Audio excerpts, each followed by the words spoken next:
रुख करेंगे थोड़ी सी उत्तर प्रदेश सीट की तरफ, अमरोहा लोकसभा सीट की तरफ रुख करेंगे। इसके बारे में हम बताएंगी हमारी सहयोगी नवजीत कौर।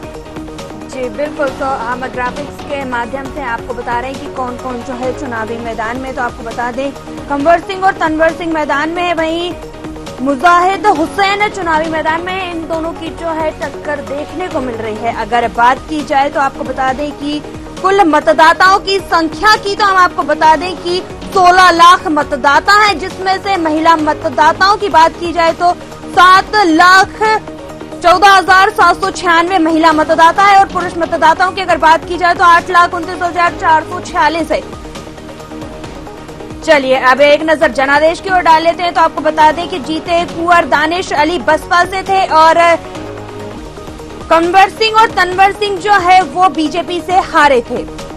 चलिए कुल मिलाकर के अब देख सकते हैं यहाँ पर विधानसभा की स्थिति। लोकसभा में कितनी विधानसभाएं हैं? बिल्कुल, तो एक बार जो है आपको बता दें कि 5 विधानसभाएं हैं। इसमें से धनोरा है और नौगवा है, अमरोहा, हसनपुर है और इसी के साथ आपको बता दें कि गढ़मुक्तेश्वर है, जिसमें से 3 पर बीजेपी है और 2 पर सपा का कब्जा है। जी, सपा की साइकिल चलती हुई दिख रही है इन विधानसभाओं में और 3 पर कमल खिलता हुआ दिख रहा है। अब थोड़ा सा इतिहास के बारे में भी जान लें तो स्थितियां क्या हैं अमरोहा की। जी बिल्कुल, आपको बता दें कि इतिहास के बारे में बात की जाए तो 2004 में अगर मैं आपको बता दूं हरीश नागपाल स्वतंत्र थे और 2009 में देवेंद्र नागपाल राष्ट्रीय लोकदल से, 2014 में कंवर सिंह और तनवर सिंह भारतीय जनता पार्टी से थे। वहीं 2019 कंवर सिंह तंवर हैं, ये कंवर सिंह तंवर जो है वो भारतीय जनता पार्टी से थे। 2019 में कौन थे? 2019 में कुंवर दानिश अली बहुजन समाज पार्टी से विजयी हुए थे। 2024 की स्थिति देखनी होगी कि कौन जीतेगा कौन हारेगा। मुकाबला किनके किनके बीच है? कंवर सिंह तंवर और बसपा के मुजाहिद हुसैन के बीच यहाँ पर मुकाबला देखा जा सकता है। यानी कि कुंवर दानिश अली को पुनः नहीं उतारा है इस लोकसभा में, बसपा ने दूसरा प्रत्याशी उतार दिया है, कुंवर दानिश को नहीं उतारा है। बिल्कुल, और कंवर सिंह तंवर को बीजेपी ने पुनः यहाँ पर उतारा है, जो 2019 से पहले जो 2014 में यहाँ पर विजयी हुए।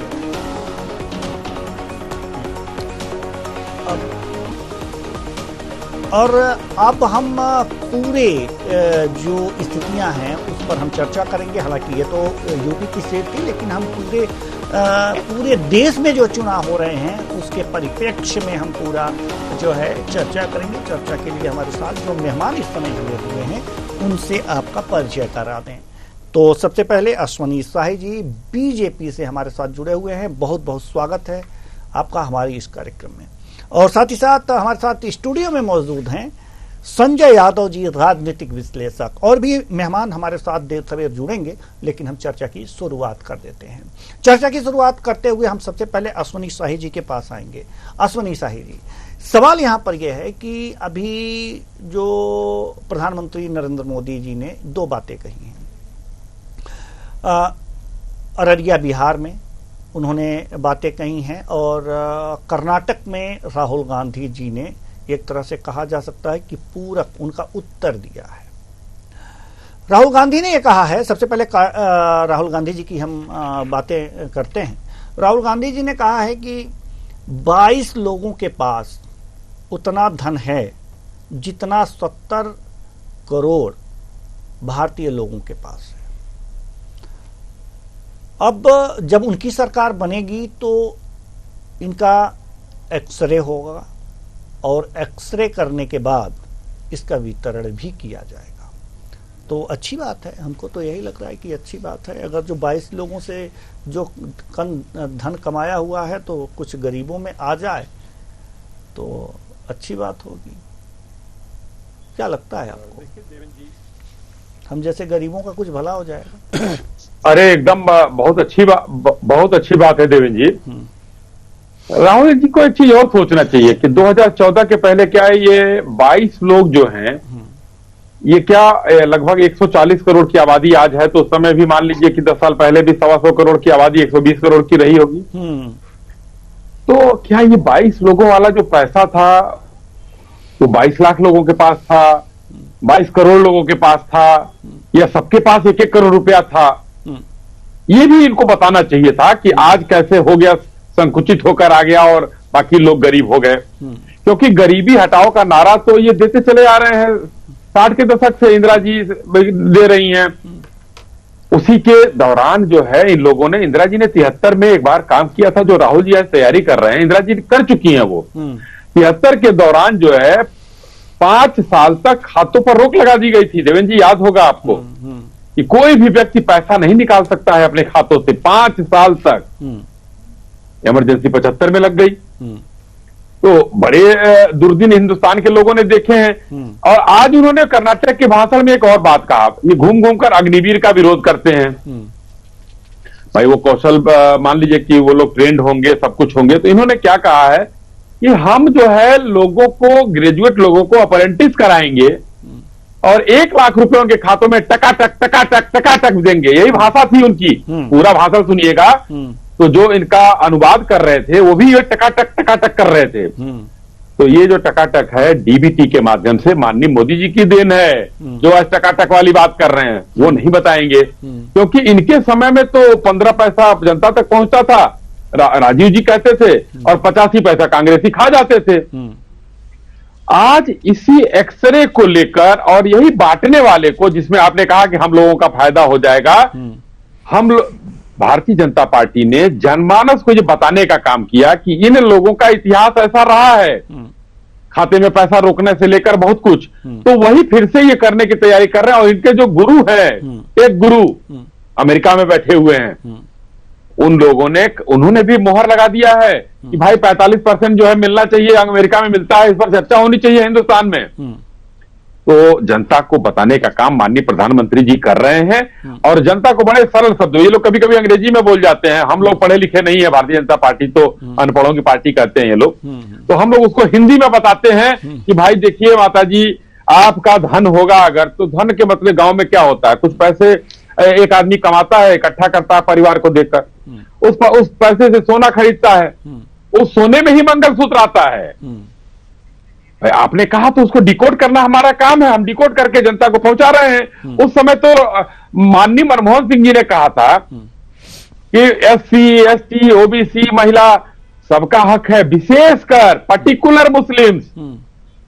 भाई वो भी कह देते कि हाँ मुस्लिम भी हैं, तो पर्टिकुलर हटा देते, तो हम मानते कि सबके साथ हैं आप। तो जब ये उनको दे रहे हैं और 14 में चुनाव ये हार गए देवेंद्र जी, तो A.K. एंटोनी साहब ने एक रिपोर्ट बनाई, कमेटी बनी। उन्होंने कहा कि ये तुष्टीकरण की राजनीति करते हैं, इसीलिए ये हाल हुआ है, मुस्लिम अपीजमेंट छोड़ दीजिए तो जो है हम लोग कुछ ठीक कर पाएंगे। हम तो नहीं थे, हमारे दल के लोग तो थे नहीं। तो इसी इतिहास को हम लोग जनता तक पहुंचा रहे हैं, क्योंकि ये जनता का के दरबार में हम लोग गए हैं और आज उनके सामने हाजिरी लगा रहे हैं। तो ये बताना भी जरूरी है कि ये लोग 3 किलोमीटर सड़क बनाते थे, हम 37 बनाते थे। ये लोग 11वीं अर्थव्यवस्था रखे थे, हम 5वीं ले आए हैं। मैन्युफैक्चरिंग में हम 3री कर दिए हैं, इंफ्रास्ट्रक्चर में 2री कर दिए हैं। तो उसी के साथ इनके नियत के बारे में भी बताते हैं। और आखिरी बात कह के मैं अपनी बात को समाप्त करूंगा कि आज दूसरी बार सुप्रीम कोर्ट ने इनको तमाचा मारा। एक बार 18 दल गए कि संस्थाएं हमको ईडी सीबीआई परेशान कर रही है, उस समय थप्पड़ मारकर सुप्रीम कोर्ट ने वापस भेजा कि संस्थाएं अपना काम कर रही हैं, जाइए आप लोग। लेकिन फिर भी बेशर्मी बंद नहीं हुई। आज तक रोना रोते हैं कि संस्थाएं हमको परेशान कर रही हैं, भ्रष्टाचारी हम नहीं हैं, सब जमानत पर छूट कर घूम रहे हैं, कुछ सजायाफ्ता भी हो गए हैं लालू जी टाइप। आज एक रुदाली गिरोह का रुदन बंद करा दिया, लेकिन फिर भी रो रहे हैं लोग कि सुप्रीम कोर्ट को सोचना चाहिए, हम फिर से जाएंगे। सारे दलों के लोगों का अलग अलग बयान आ रहा है, लेकिन पूरा मूलतः जो रुदन का एक तैयार करते थे ये लोग, बैकग्राउंड की तैयार होता था, धीरे धीरे चुनाव के पहले से शुरू होता था, ईवीएम ये, ईवीएम वो, और अंत में जाके कहते थे ईवीएम जो है बेवफा निकल गई, हम चुनाव हार गए। ये नहीं कहते हैं कि कर्नाटक हम जीते, तेलंगाना हम जीते, हम जो है हिमाचल जीते, वहां की सरकारों से हम इस्तीफा दिलवा देते हैं। भैया बैलेट पर से अगर होगा चुनाव तो हम कराएंगे, नहीं बैलेट से होगा तो हम बहिष्कार करेंगे। लेकिन अब रुदाली गिरोह का रुदन हो गया। आज भी एक करारा तमाचा लगा, अब जीवन भर इस पर कोई नहीं रोएगा। जी चलिए, जीवन भर कोई नहीं रोएगा। हमारे साथ संजय यादव जी, राजनीतिक विश्लेषक, हमारे साथ जुड़े हुए हैं। संजय यादव जी, क्या लगता है कि ये जो चुनाव चल रहे हैं, पहले चरण को लेकर के और फिर दूसरे चरण तक आते आते क्या हो गया है, कहाँ पहुंच गया है? अमेरिका पहुंच गया चुनाव तो देखिए, चुनाव तो चलिए, आपको रोकना चाहेंगे तो इस वक्त जो है बड़ी खबर आ रही है। आपको बता दें कि इस वक्त की बड़ी खबर जो है मध्य प्रदेश से, आपको बता दें कि मध्य प्रदेश में 3 बजे तक कुल कितने प्रतिशत वोटिंग हुई। आपको बता दें कि एमपी में हुई है 40.50% वोटिंग। होशंगाबाद की बात की जाए तो सबसे ज्यादा वोटिंग हुई है। होशंगाबाद में 55.79% वोटिंग हुई है। रीवा में सबसे कम वोटिंग हुई है 37.55%। खजुराहो में बात की जाए तो आपको बताते हैं कि 43.89% मतदान हुआ है। होशंगाबाद में 55.79% वोटिंग हुई है। दमोह की बात की जाए तो 45.69% वोटिंग हुई है। सतना में भी 47.68% वोटिंग हुई है। टीकमगढ़ की बात कर ली जाए तो आपको बता दें कि 48.76% मतदान हुआ है। मध्य प्रदेश की आपको बता रहे हैं कि मध्य प्रदेश में 3 बजे तक कुल कितने प्रतिशत वोटिंग हुई है। तो ये लगातार हम मत प्रतिशत आपको बता रहे हैं कि 3 बजे तक कितने प्रतिशत का मतदान हुआ है। चलिए, इसी के साथ एक और बड़ी खबर आ रही है मध्य प्रदेश से, जहां आपको बता दें कि पूर्व सीएम शिवराज सिंह चौहान का बयान सामने आया है। कांग्रेस और राहुल गांधी पर साधा निशाना। राहुल गांधी ने बोला है कि सेम पित्रोदा गुरु चेले हैं और सेम पित्रोदा राजीव के भी गुरु थे। वे आपको बता दें कि सेम जैसे लोग कांग्रेस को विचार देते हैं, कांग्रेस सत्ता में आई विरासत टैक्स लगा देगी, भारत की संस्कृति भारत की है, ऐसा शिवराज सिंह चौहान ने कहा। ये अमेरिका नहीं है, शिवराज सिंह चौहान ने ऐसा कहा है। इस परंपरा को कांग्रेस खत्म करना चाहती है। कांग्रेस देश को जातियों में बांटना चाहती है। तो चलिए सुन लेते हैं क्या कुछ कहा है जी और सैम पित्रोदा जी गुरु और चेले हैं। सैम पित्रोदा जी स्वर्गीय राजीव गांधी जी के भी सलाहकार रहे हैं और सैम पित्रोदा जैसे लोग ही कांग्रेस को विचार देते हैं जिनको कांग्रेस क्रियान्वित करती है। अब उन्होंने कहा है कि कांग्रेस अगर सत्ता में आई तो विरासत टैक्स लगा देगी। वे अमेरिका के उदाहरण देते हैं। अमेरिका जैसे देशों में यह प्रावधान है कि मृत्यु अगर हो जाए तो संपत्ति का 55% हिस्सा सरकार अपने पास ले लेगी। लेकिन सैम पित्रोदा जी, ये अमेरिका नहीं भारत है।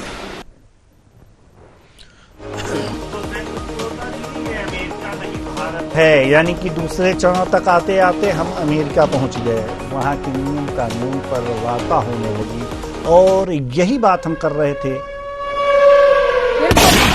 एक और बड़ी खबर आ रही है दमोह से, जहां आपको बता दें कि ड्यूटी के दौरान पुलिसकर्मी की तबीयत बिगड़ी है।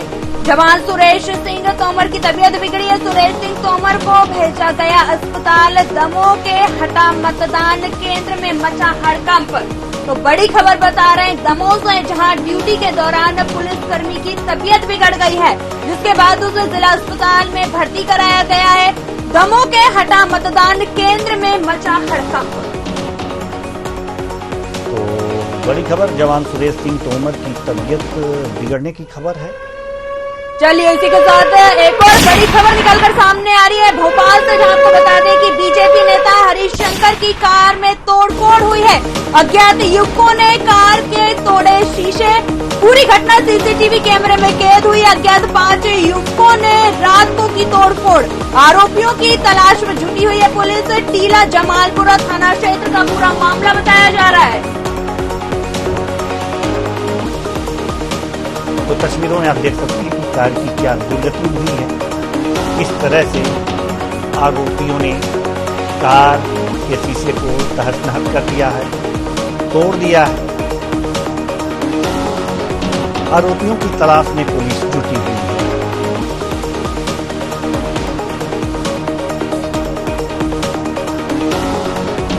तो आप अपने मेहमानों की तरफ रुख करेंगे। मेहमानों में एक मेहमान की और बढ़ोतरी हो गई है। हमारे साथ कांग्रेस से सुरेश पासी जी जुड़ चुके हैं। बहुत बहुत स्वागत है आपका हमारे इस कार्यक्रम में।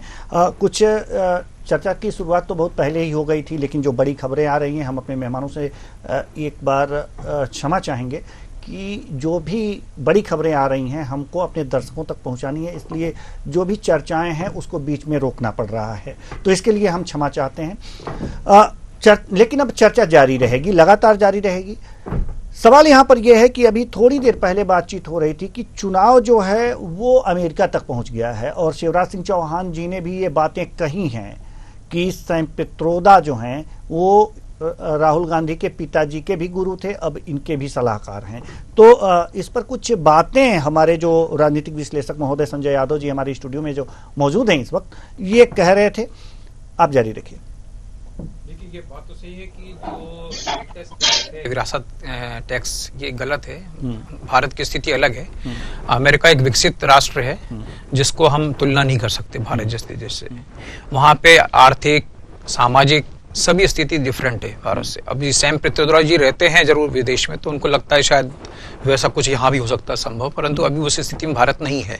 तो ये तो एक गलत तरीके की बात हुई कि विरासत टैक्स लगे, क्योंकि यहाँ के लोगों के पास खाने को तो है नहीं, वो विरासत टैक्स कहाँ से देंगे। परिवार बड़े होते हैं, मालूम चला मरने के बाद 55% टैक्स ले गए सरकार, तो वो तो बिल्कुल सड़क पे आ जाएगा आदमी, क्योंकि हाल बदहाल है हिंदुस्तान का। और दूसरी बात है कि जो लेगा वो देगा भी तो नहीं। अब हमारा परिवार जो कर्जे में है, मान लेते हैं कि हमारा परिवार कर्जे में है, तो अगर हम परिवार के मुखिया हैं, मैं खुद कर्जे में हूँ, परिवार कर्जे में है, हम मर जाएंगे तो वो देना भी तो पड़ेगा कि भाई उसको कर्जा भरो। बिल्कुल सही, बिल्कुल सही, बिल्कुल सही, ये भी होना चाहिए, बिल्कुल सही। पर दूसरी बात यहाँ, दूसरी बात जो आई है कि जो चंद लोग 4% लोग के पास 40% जो बताते हैं संपत्ति इस देश की है, उस पे एक थोड़ा विचारणीय है कि कहीं न कहीं थोड़ा सा एक जो खाई है बहुत ज्यादा बढ़ गई है, क्योंकि चंद लोग के पास पूरी संपत्ति होना और बाकी लोगों को गरीबी की रेखा के नीचे जीना, क्योंकि 80 करोड़ लोग को आज भी राशन फ्री मिल रहा है।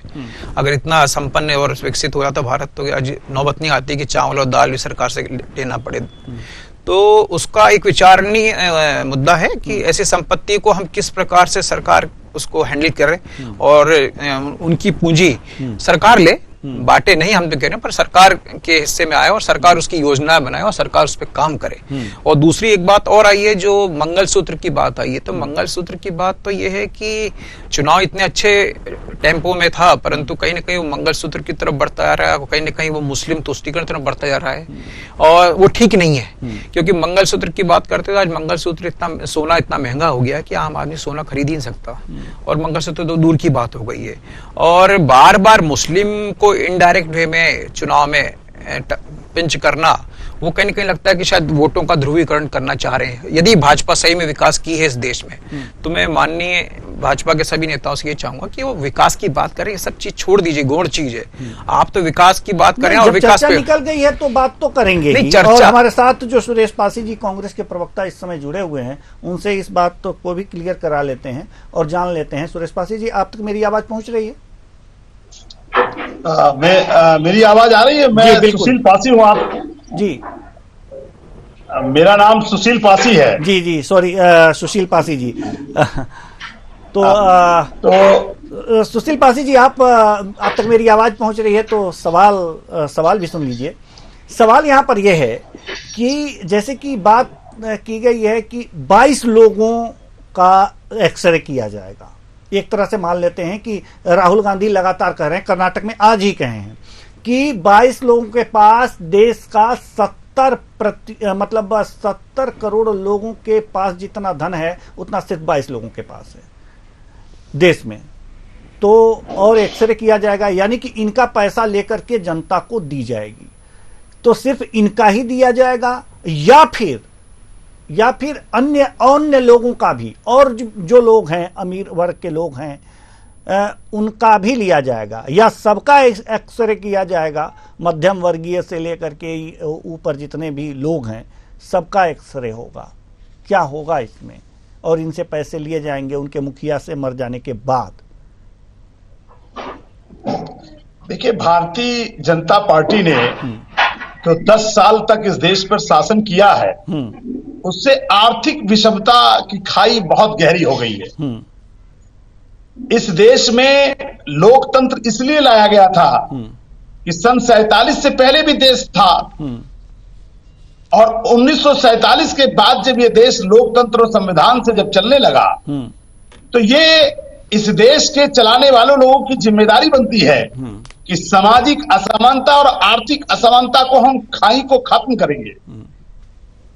अगर जननायक राहुल गांधी जी इस देश में ये बात कर रहे हैं कि इस देश में ये देश जातियों का है, इसको कांग्रेस ने जातियों में नहीं बनाया, ये समाज में जातियां हैं, और जातियों के आधार पर गरीबी और उत्पीड़न इसको महसूस करना चाहिए कि हजारों साल तक तमाम ऐसी जातियां रही हैं जिनको समाज की और विकास की मुख्य धारा से दूर रखा गया।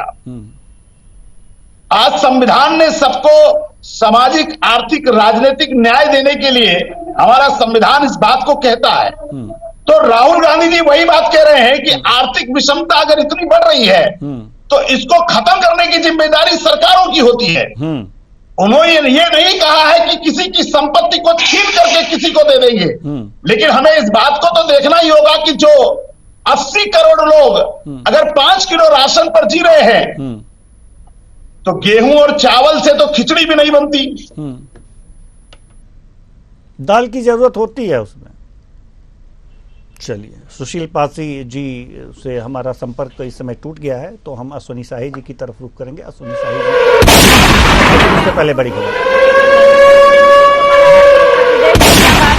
मोहम्मद शमी ने वोट डाला है, मतदान करना उनका हक है। आपको बता दें कि आपकी पसंद की सरकार चुनने का हक है, ऐसा उन्होंने कहा है। उत्तर प्रदेश से यह बड़ी खबर, भारतीय क्रिकेटर मोहम्मद शमी ने वोट डाला है, मतदान करना आपका हक है, ऐसा उन्होंने कहा है।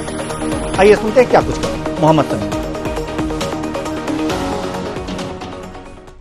करने का हक है, आपको आपकी पसंद की सरकार चुनने का हक है। तो प्लीज एक ही चीज बोलना चाहूंगा कि आप अपना वोट डालें, अपने पसंदीदा उम्मीदवार को वोट दें, अपनी सरकार बनाएं। किन मुद्दों को लेकर सर आपने वोट किया है? यार, मुद्दे हमेशा सही है, सबके हित में होते हैं हमेशा कि आप एक अच्छे कॉलेज बनवाएं, आप अच्छे हॉस्पिटल बनवाएं, फैसिलिटी स्पोर्ट्स में होनी चाहिए, प्रोग्रेस होनी चाहिए, यही सब मुद्दे होते हैं, और तो कोई नया मुद्दा है। चलिए, इसी के साथ एक और बड़ी खबर आ रही है उत्तर प्रदेश में, जहां सीएम योगी आदित्यनाथ का बयान सामने आया है। राहुल प्रियंका पर जमकर साधा निशाना, रामलला दर्शन करने जाना चाहते हैं भाई बहन, ऐसा उन्होंने कहा है। तो इस वक्त की बड़ी खबर आ रही है उत्तर प्रदेश से, जहां सीएम योगी आदित्यनाथ ने जो है राहुल गांधी और प्रियंका पर जमकर निशाना साधा है। उन्होंने कहा है कि रामलला के दर्शन करने जाना चाहते हैं दोनों भाई बहन। तो जब रामलला हो गए विराजमान तब ये लोग दर्शन करने जाना चाहते हैं, तब कहते हैं राम तो सबके हैं। उत्तर प्रदेश के सीएम योगी आदित्यनाथ का बयान जरा सुन लीजिए आप भी। प्रयास से आपके सुना है कि भाई और बहन दोनों अयोध्या दर्शन करने के लिए जाना चाहते हैं। जब इनकी सरकार थी तब कहते थे कि राम तो हुए ही नहीं। क्या कहते थे? राम हुए ही नहीं। और जब देश की जनता जनार्दन के संघर्ष के फलस्वरूप माननीय उच्चतम न्यायालय के फैसले के क्रम में मोदी जी के प्रयास से आपके एक एक वोट की कीमत ने अयोध्या में रामलला को फिर से विराजमान कर दिया है और मंदिर भव्य बन गया है। अब कहते हैं राम तो सबके हैं। देखो ना इनके दोहरे चरित्र को, पहले कहते थे राम हुए ही नहीं, अब कहते हैं राम तो सबके हैं। बहन और भाइयों, इन पे विश्वास मत करना। कभी विश्वास मत करना। ये लोग धोखा देंगे, जब भी इनको अवसर मिलेगा ये लोग धोखा देंगे। ये सुना है। और बड़ी खबर आ रही है बिहार के मुंगेर से, जहां शहजादे पर बरसे पीएम मोदी। कांग्रेस की बुरी नजर अब सबकी संपत्ति पर। कांग्रेस आपकी संपत्ति पर जो है विरासत है उस पर जो है कब्जा करना चाहती। कांग्रेस आपकी संपत्ति पर विरासत पर टैक्स लगाएगी, यानी कि आप अपनी संपत्ति बच्चों को ना दे पाएंगे। कांग्रेस सत्ता में आई तो आधे से अधिक हड़प जाएगी, ऐसा कहा है। बड़ी खबर बिहार से आ रही है, जहां मुंगेर में शहजादे पर जमकर बरसे प्रधानमंत्री नरेंद्र मोदी। क्या कुछ कहा है, आइए सुनिए। के साथ कांग्रेस के शहजादे का कहना है कि वो देश भर में, ये जरा ध्यान से सुनिए, ये कांग्रेस के शहजादे ने क्या कहा है और आपके लिए कितनी बड़ी मुसीबत वो लाने वाले हैं, ये जरा समझने की जरूरत है। कांग्रेस के शहजादे ने कहा है कि देश भर में हर परिवार की उसकी कमाई का, उसकी मिल्कत का, उसकी प्रॉपर्टी का सर्वे करेंगे। परिवार के पास क्या होता है, कुछ छोटी मोटी बचत होती है, छोटी मोटी गुमटी, दुकान, मकान होता है। हमारी बहनों के पास कुछ जेवर गहने होते हैं और स्त्री धन तो हमारे यहां बहुत पवित्र माना जाता है, मंगलसूत्र होता है। भ्रष्टाचार करके लोगों को तबाह करने वाली कांग्रेस की बुरी नजर अब आपकी संपत्ति पर पड़ गई है। चलिए इसी बीच एक और बड़ी खबर आ रही है, आपको बता दें कि ईवीएम को लेकर सुप्रीम कोर्ट का फैसले पर बोले केंद्रीय मंत्री अनुराग ठाकुर, हम सुप्रीम कोर्ट के निर्णय का स्वागत करते हैं। तो आपको बता दें कि विपक्ष से किया अनुरोध, चुनाव मुद्दों पर लड़े, विचारधारा पर लड़े, हम भारत को आगे बढ़ाने का काम कर रहे हैं।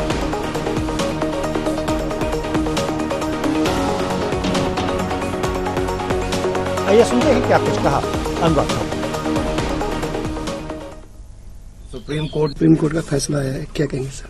हम सुप्रीम कोर्ट के निर्णय का स्वागत करते हैं और एक बार फिर विपक्ष जो भ्रम फैलाने का प्रयास करता है, अपनी हार का ठीकरा ईवीएम पर फोड़ता है, बार बार जनता के दरबार में जिस विपक्ष को ठुकराया जाता है वो ईवीएम को आरोप लगाकर कहीं न कहीं अपनी हार का ठीकरा वहां पर फोड़ता है।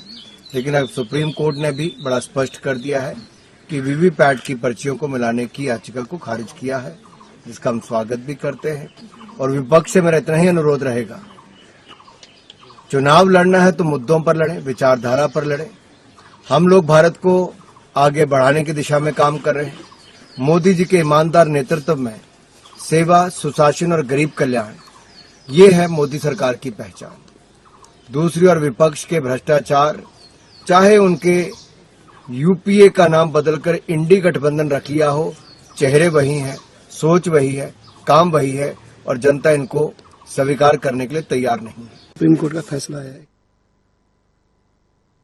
ये थे अनुराग ठाकुर, केंद्रीय मंत्री। उनका कहना है कि इंडी गठबंधन वही है, भले ही नाम बदल लिया हो लेकिन सोच वही है, चेहरे वही।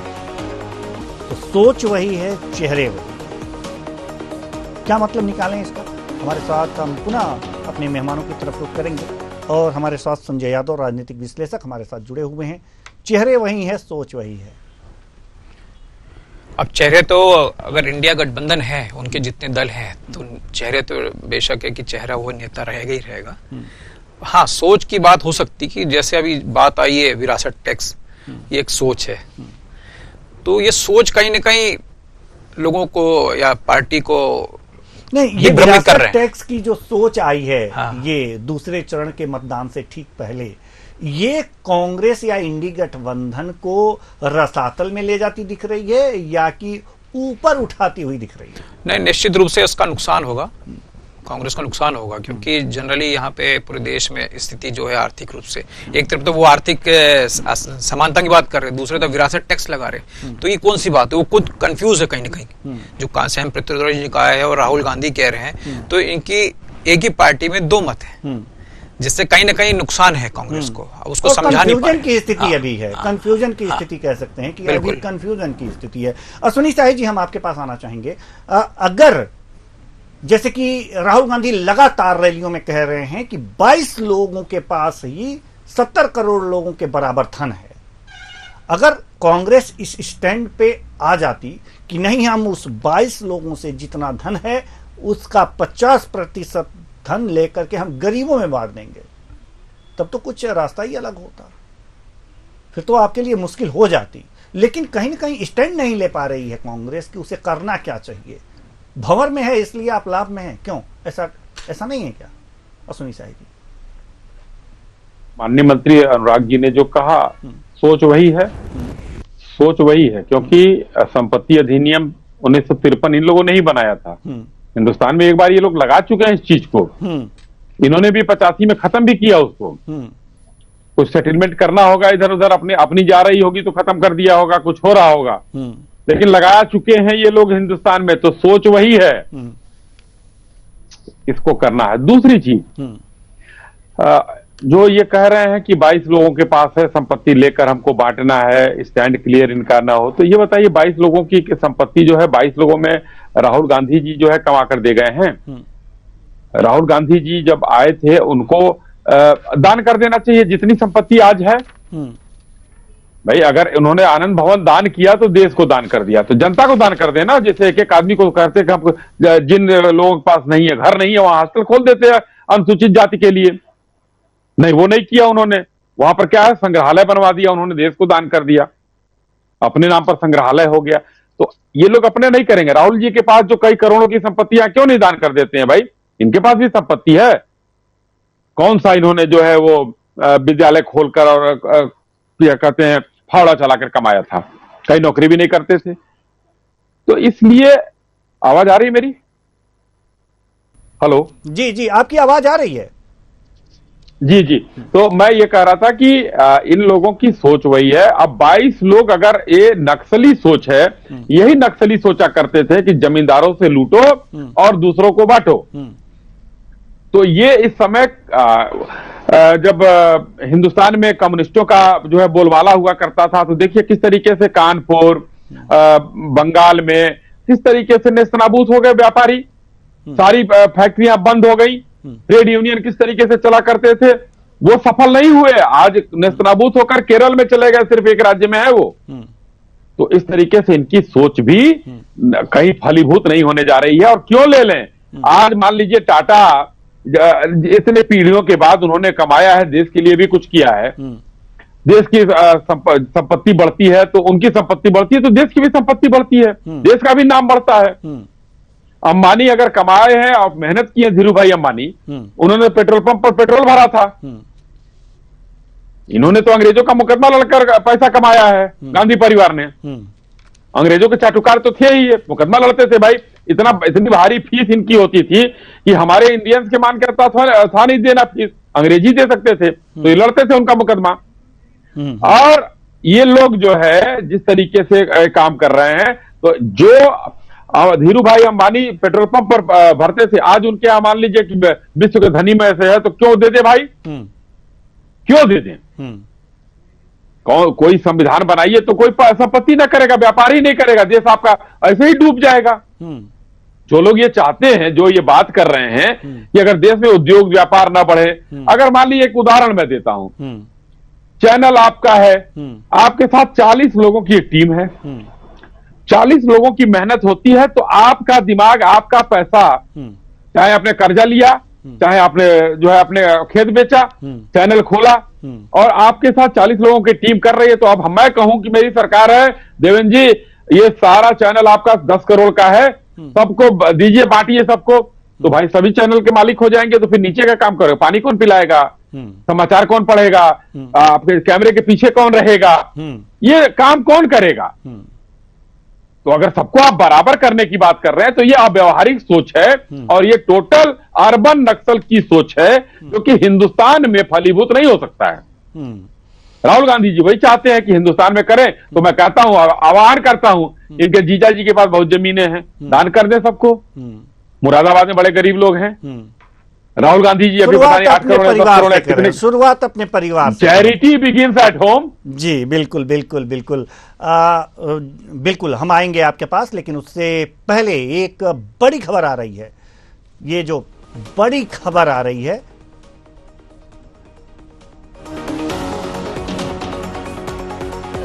खबर बिहार से आ रही है, जहां प्रधानमंत्री नरेंद्र मोदी ने इंडी गठबंधन पर तंज कसा है। गठबंधन की दूसरी योजना को भी खतरनाक बताया है, भारत के संविधान की भावना के खिलाफ बताया है। बड़ी खबर आपको बता रहे हैं बिहार से, जहां प्रधानमंत्री नरेंद्र मोदी ने जो है इंडी गठबंधन पर तंज कसा है, भारत के संविधान की भावना के खिलाफ है, ऐसा उन्होंने कहा है।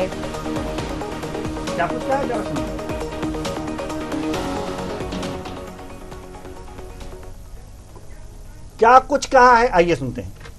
संविधान बनाया, इंडी गठबंधन की दूसरी योजना तो और भी खतरनाक है, और ये भारत के संविधान की भावना के विरुद्ध हमारे पूर्वजों ने महीनों तक चर्चा करके जो हमारा देश का संविधान बनाया, जिस संविधान को बाबा साहब आम्बेडकर ने लिखा,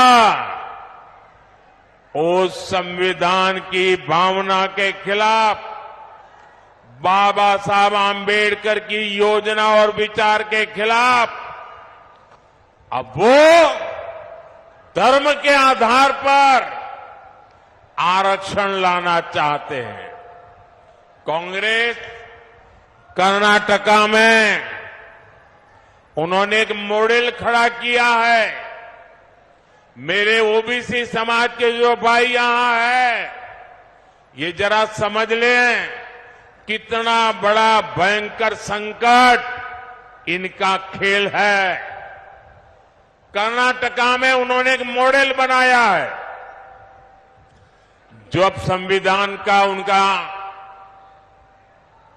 बेईमानी के साथ धर्म के आधार पर आरक्षण लाने की कोशिश की, सुप्रीम कोर्ट ने मना कर दिया, तो अब वो पिछले दरवाजे से खेल खेल रहे।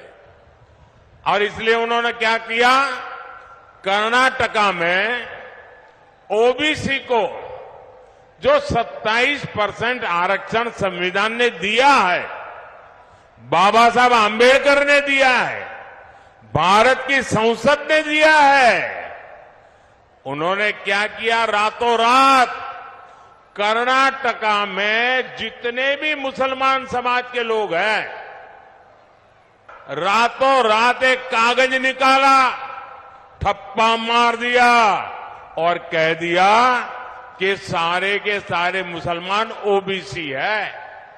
और उसका परिणाम यह आया कि ओबीसी समाज का जो 27% का आरक्षण था, उसका बहुत बड़ा हिस्सा उन्होंने धर्म के नाम पर दे दिया। ओबीसी समाज का आरक्षण उन्होंने काट दिया। अब यही काम वो पूरे देश में करना चाहती है। तो ये थे प्रधानमंत्री नरेंद्र मोदी, जो कि तीसरे चरण के चुनाव प्रचार के दौरान एक जनसभा को संबोधित कर रहे हैं। चलिए, इसी बीच एक और बड़ी खबर आ रही है उत्तर प्रदेश से, जहां सीएम योगी आदित्यनाथ का बयान सामने आया है। उन्होंने कहा, जो लोग हिंदुस्तान का खाते हैं वो ये सोचे उनका वोट विषधरों को ना जाए। तो बड़ी खबर उत्तर प्रदेश से, जहां सीएम योगी आदित्यनाथ का बयान सामने आया है। उन्होंने कहा है कि जो लोग हिंदुस्तान का खाते हैं वो ये सोचे उनका वोट विषधरों को ना जाए। विषधरों को ना जाए, यानी कि जो लोग हिंदुस्तान का खाते हैं वो ये सोचें कि उनका वोट जो है विषधरों को ना जाए, विषधर की संज्ञा दे दी, विषधरों को ना जाए। सीएम योगी आदित्यनाथ का बयान जरा सुनिए।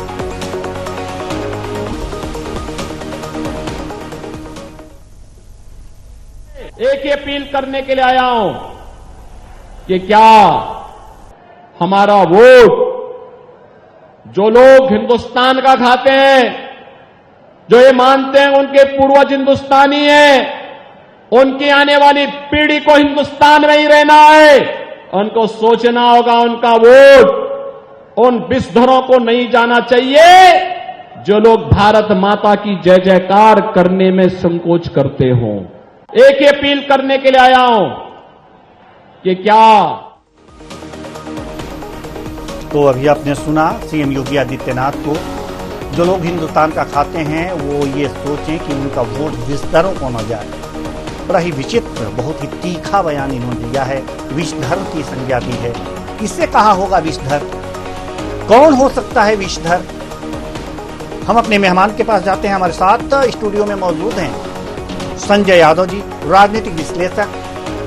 क्या कह दिया सीएम योगी आदित्यनाथ ने? विषधर क्या कह दिया? बड़ी क्लिष्ट हिंदी का उपयोग किया है माननीय योगी आदित्यनाथ जी ने। तो चलिए अच्छा है, कम से कम अच्छे शब्द तो आ रहे हैं इसी बहाने। विषधर पर विषधर, हाँ, जिसको कहा है कहीं न कहीं साफ रूप से विपक्ष को कहा है उन्होंने, क्योंकि उनका टारगेट तो विपक्षी है। बिल्कुल। तो विपक्ष को उन्होंने विषधर कहा है। कितना तार्किक लगता है अश्विनी शाही जी ये विषधर शब्द सीएम योगी आदित्यनाथ का? आज तो इस समय नेताओं का क्या है, सुबह से शाम तक माननीय प्रधानमंत्री जी भारतीय जनता पार्टी के खिलाफ विषवमन करते रहते हैं, तो विषधर ही विषवमन करते हैं। इसमें तार्किक का की कोई बात ही नहीं है। दिन भर जो है गाली देना। अभी देखा नहीं आपने राहुल गांधी जी को, मोदी भाग गया, मोदी हमसे डर गया, मोदी का ये है, वो भाग जाता है, कांपने लगता है। तो ये सब देखिए, अभी मल्लिकार्जुन खड़गे साहब ने क्या कहा, सब लोगों के बयान आते रहते हैं। कभी कोई जाकर नीच कहता है, कभी कोई कुछ कहता है। तो ये मतलब उसमें चलिए राजनीति में एक जो है गिरावट हो रही है, लेकिन हरदम चाय वाले से शुरू हुआ और कहां तक ले आए लोग। तो विषवमन इसी को कहते हैं, तो विषवमन का विषधर ही करते हैं। तो अच्छा कहा उन्होंने। चलिए अच्छा कहा उन्होंने, विषधर की संज्ञा दे दी। कांग्रेस के हमारे मेहमान तो जुड़े थे लेकिन चले गए, इसलिए लगातार ये डिबेट जो है ये एक तरफा होती जा रही है। जो है बड़ी खबर निकलकर सामने आ रही है। आपको बता दें कि छत्तीसगढ़ में केंद्रीय गृह मंत्री अमित शाह बेमेतरा दौरे पर थे। इस दौरान 300 कार्यकर्ताओं ने बीजेपी में प्रवेश किया है। डिप्टी सीएम अरुण साव ने किया स्वागत। तो बड़ी खबर बता रहे हैं आपको, जहां केंद्रीय मंत्री ने जो है 300 कार्यकर्ता बीजेपी में शामिल हो रहे हैं। मंत्री दयाल दास, प्रत्याशी विजय बघेल मौजूद रहे। कुछ देर में अमित शाह का होगा आगमन। हजारों की संख्या में कार्यक्रम में पहुंचे लोग। तो बड़ी खबर छत्तीसगढ़ से, जहां केंद्रीय गृह मंत्री अमित शाह बेमेतरा दौरे पर हैं।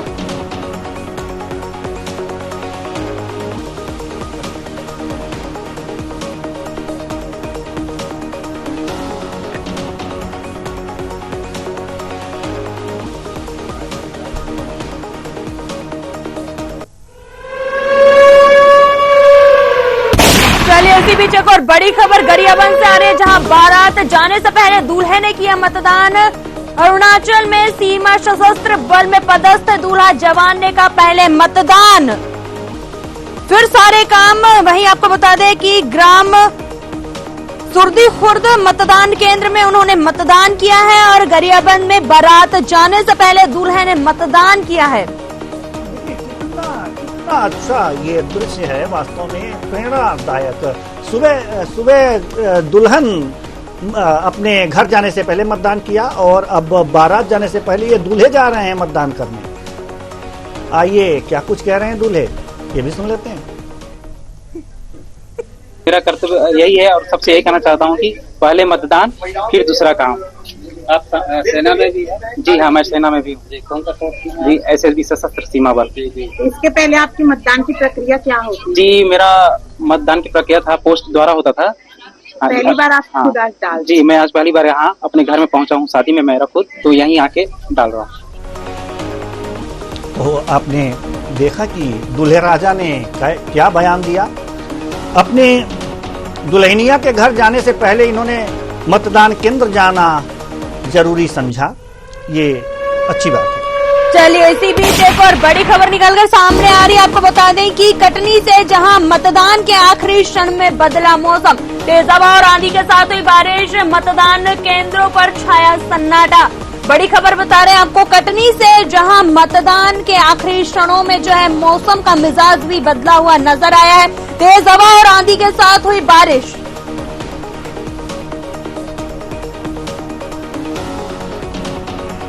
तो मतदान के आखिरी क्षण में बदला मौसम, तेज हवा और आंधी के साथ बारिश हुई है। मतदान केंद्रों पर सन्नाटा छाया। जब बारिश होगी, आंधी आएगी तो मतदाता मतदान केंद्र पे थोड़ी जाएंगे, वो तो जरूर अपने आप को छुपाने का प्रयास करेंगे। ये तस्वीरें देख सकते हैं, आंधी की तस्वीरें और ये बारिश की तस्वीरें, किस तरह धुआं धुआं सा लग रहा है यहाँ पर। ऐसे में मतदाता मतदान केंद्र पर कैसे पहुंचेंगे? आखिरी क्षण में ये चीजें। चलिए, एक और बड़ी खबर निकलकर सामने आ रही है। राजस्थान से कांग्रेस नेता पवन खेड़ा का बयान सामने आया। दूसरे चरण के मतदान को लेकर बोले, हम डबल डिजिट में सीट लेकर आ रहे हैं, ऐसा उन्होंने कहा है। तो बड़ी खबर आपको बता रहे हैं, जहां राजस्थान कांग्रेस नेता पवन खेड़ा का बयान सामने आया है। दूसरे चरण के मतदान को लेकर बोले, हम डबल डिजिट में सीट लेकर आ रहे हैं। तो आइए सुनते हैं क्या कहते हैं पवन खेड़ा कांग्रेस। लोग भी खुश। राजस्थान जहां मैं खुद 4-5 दिन लगा के आया, देख के आया, समझ कर आया स्थिति, हम जो सोच रहे थे उससे कहीं ज्यादा डबल डिजिट में हम वहां सीटें ला रहे हैं। आज दूसरे चरण की जो रिपोर्ट्स आ रही हैं वो और उत्साहवर्धक हैं। हमारा उत्साह दुगना हो गया और आप लोग भी खुश हो रहे हैं, अच्छा लग रहा है देखकर। मैं कोटा गया तो वहां मैंने आप सबको बहुत याद किया। क्यों? क्योंकि वहां जो इलेक्शन लड़ रहे हैं भारतीय जनता पार्टी के, वो लोकसभा के स्पीकर हैं, अध्यक्ष हैं। वहां के लोगों ने मुझे बताया साहब कि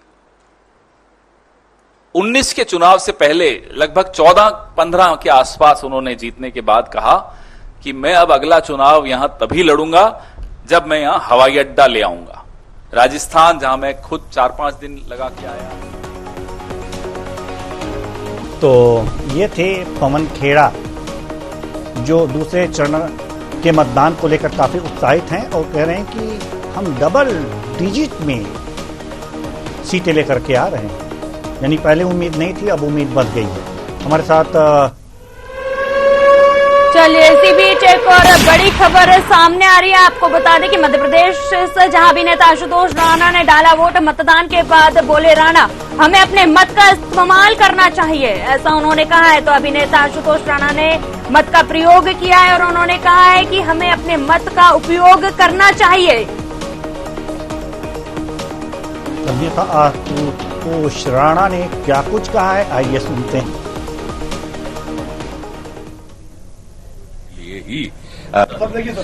देखिए, मेरा अपना ये मानना है कि हम सबको जो हमारे बुजुर्गों के द्वारा जो लोकतंत्र का, मताधिकार का जो अवसर मिला है, तो ये सर्वाधिक सबसे बड़ा श्रेष्ठतम वरदान माना जाता है।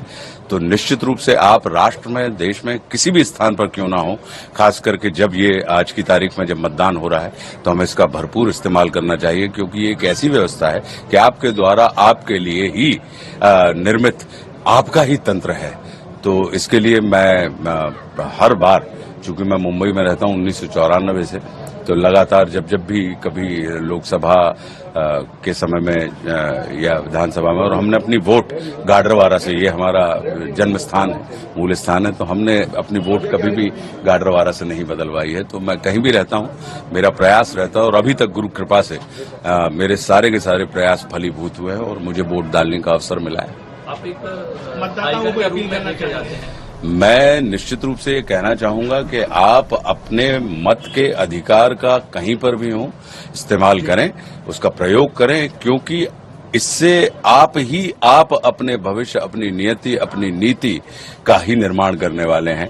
तो हमारे बुजुर्गों ने यदि हमें स्वतंत्रता नाम का वरदान दिया है तो इस स्वतंत्रता को बरकरार रखने का और इसे पुष्पित पल्लवित और प्रखर करने का जो दायित्व है वो हम लोगों के ऊपर ही जाता है। तो ये थे आशुतोष राणा, फिल्म अभिनेता, जिन्होंने वोट डाला और मतदान के बाद उन्होंने कहा कि हमें अपने मत का इस्तेमाल करना चाहिए।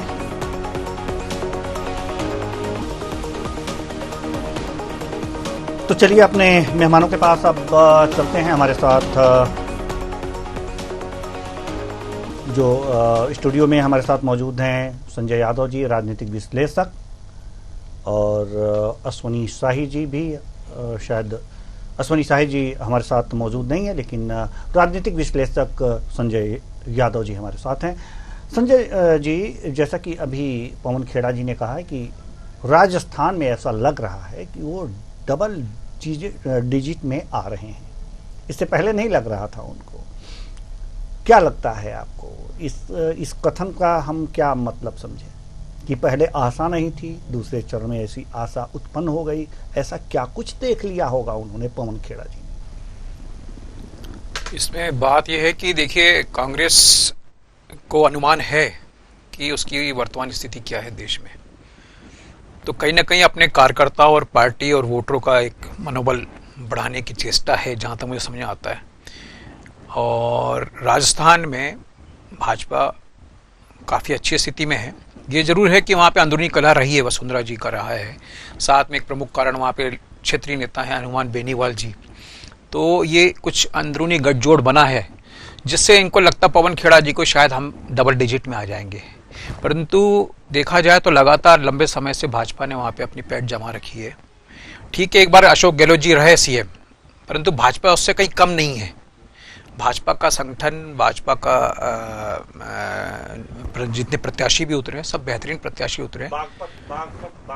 तो पवन जी अपने कार्यकर्ताओं को मनोबल बढ़ाने के लिए लगभग मेरे हिसाब से ये बात कह रहे हैं कि हम लोग डबल डिजिट में आ रहे हैं। जी बिल्कुल, बिल्कुल सही बात आप कह रहे हैं। आप अपनी बातें जारी रखिए संजय जी।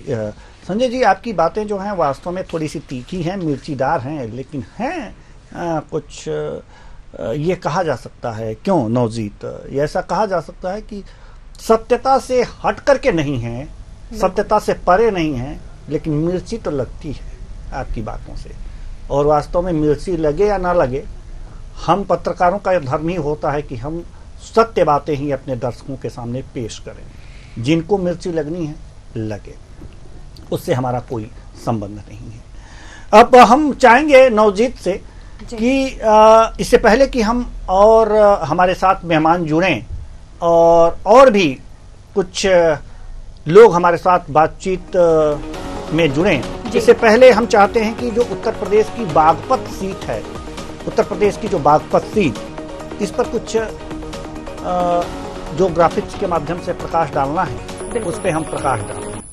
तो चलिए अब एक रुख बागपत की ओर कर लेते हैं और ग्राफिक्स के माध्यम से जानते हैं कि क्या कुछ स्थिति है, किनके बीच में मुकाबला देखने को मिल रहा है और कितने जो है मतदान है वहाँ पे। तो अब आपको बता दें कि मुकाबले की बात की जाए तो रालोद से राजकुमार संगवान है, इंडी गठबंधन अमरपाल शर्मा और बसपा से प्रवीण बैंसला है, प्रवीण बैंसला जी, यहाँ बसपा से हैं, अमरपाल शर्मा यहाँ पर सपा से हैं, यानी कि इंडी गठबंधन। अब कितने मतदाता हैं ये भी बता दीजिए, मतदाता कितने हैं ये आपको बताएं कि कुल मतदाताओं की संख्या 16,70,407, महिला मतदाता 7,52,000 और जो पुरुष मतदाता हैं 8,94,000, सर्विस वोटर 12,000 और अन्य जो हैं वो 89। बागपत की बात हम कर रहे हैं।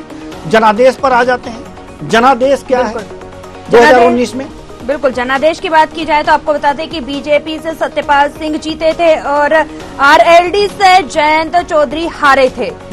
भाई अगर आपको बता दें कि इतिहास की बात भी की जाए तो इसके बाद हम इतिहास पे आएंगे। और आपको कब कौन जीता था, कब कौन जीता था, थोड़ा सा लोकसभा सीटों पर इनके इतिहास के बारे में भी चर्चा कर ले।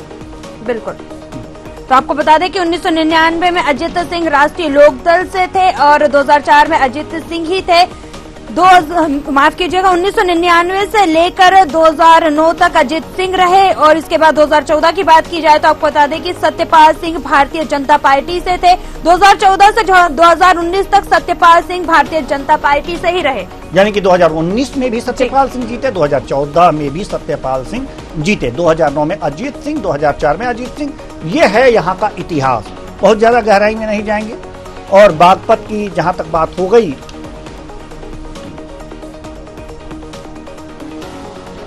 जी अब हमारे साथ कुछ नए मेहमान भी जुड़ रहे हैं। मुकेश गुप्ता जो कि बीजेपी से हैं, हमारे साथ जुड़ चुके हैं। बहुत बहुत स्वागत है। माफ कीजिएगा, योगेश गुप्ता जी हमारे साथ जुड़ गए हैं। बहुत बहुत स्वागत है आपका हमारे इस कार्यक्रम में। आपका चेहरा देख के आपका नाम याद आ गया, भले ही हमने सुनने में कुछ कोताही कर दी थी, लेकिन जैसे ही आपका चेहरा देखा कमल के फूल की तरह खिलते हुए नजर आ रहे हैं आप। योगेश जी, क्या लगता है आपको कि इस मुस्कुराहट के पीछे दूसरे चरण का क्या राज है कि बैठे बिठाए मुद्दा दे दिया विपक्ष ने आपको पूरी तरह से घेरने का? देखिए, आप ऐसा कह भी सकते हैं और दूसरी तरफ अगर देखा जाए तो पिछले 5-6 दशकों का जो भारत का परिदृश्य था और जो माननीय मोदी जी के नेतृत्व में पिछले 10 सालों का भारत का परिदृश्य है, अगर इसका अवलोकन करने के पश्चात कोई मतदाता जाकर कमल के फूल का बटन दबाता है तो निश्चित रूप से वो मतदाता उस अवलोकन से, उस मोदी जी के कार्यों से संतुष्ट है।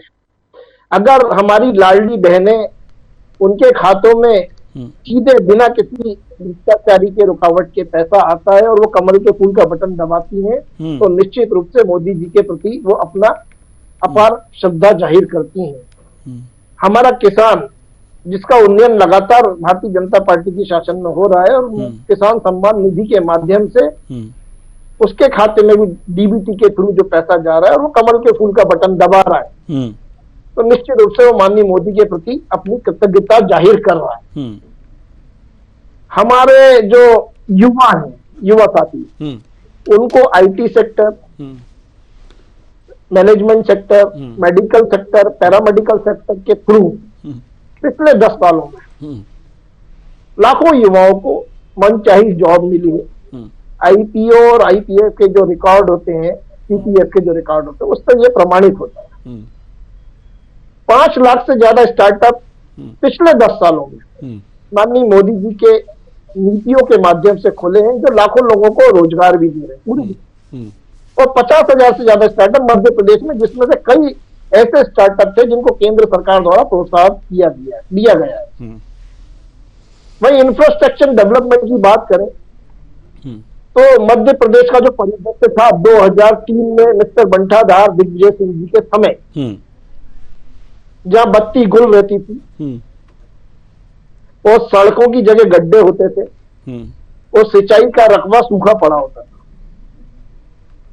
जहां उस समय सिंचाई का रकबा 22,000 हेक्टर हुआ करता था, आज वो लगभग 48,000 हेक्टर से ज्यादा सिंचित रकबा मध्य प्रदेश में है।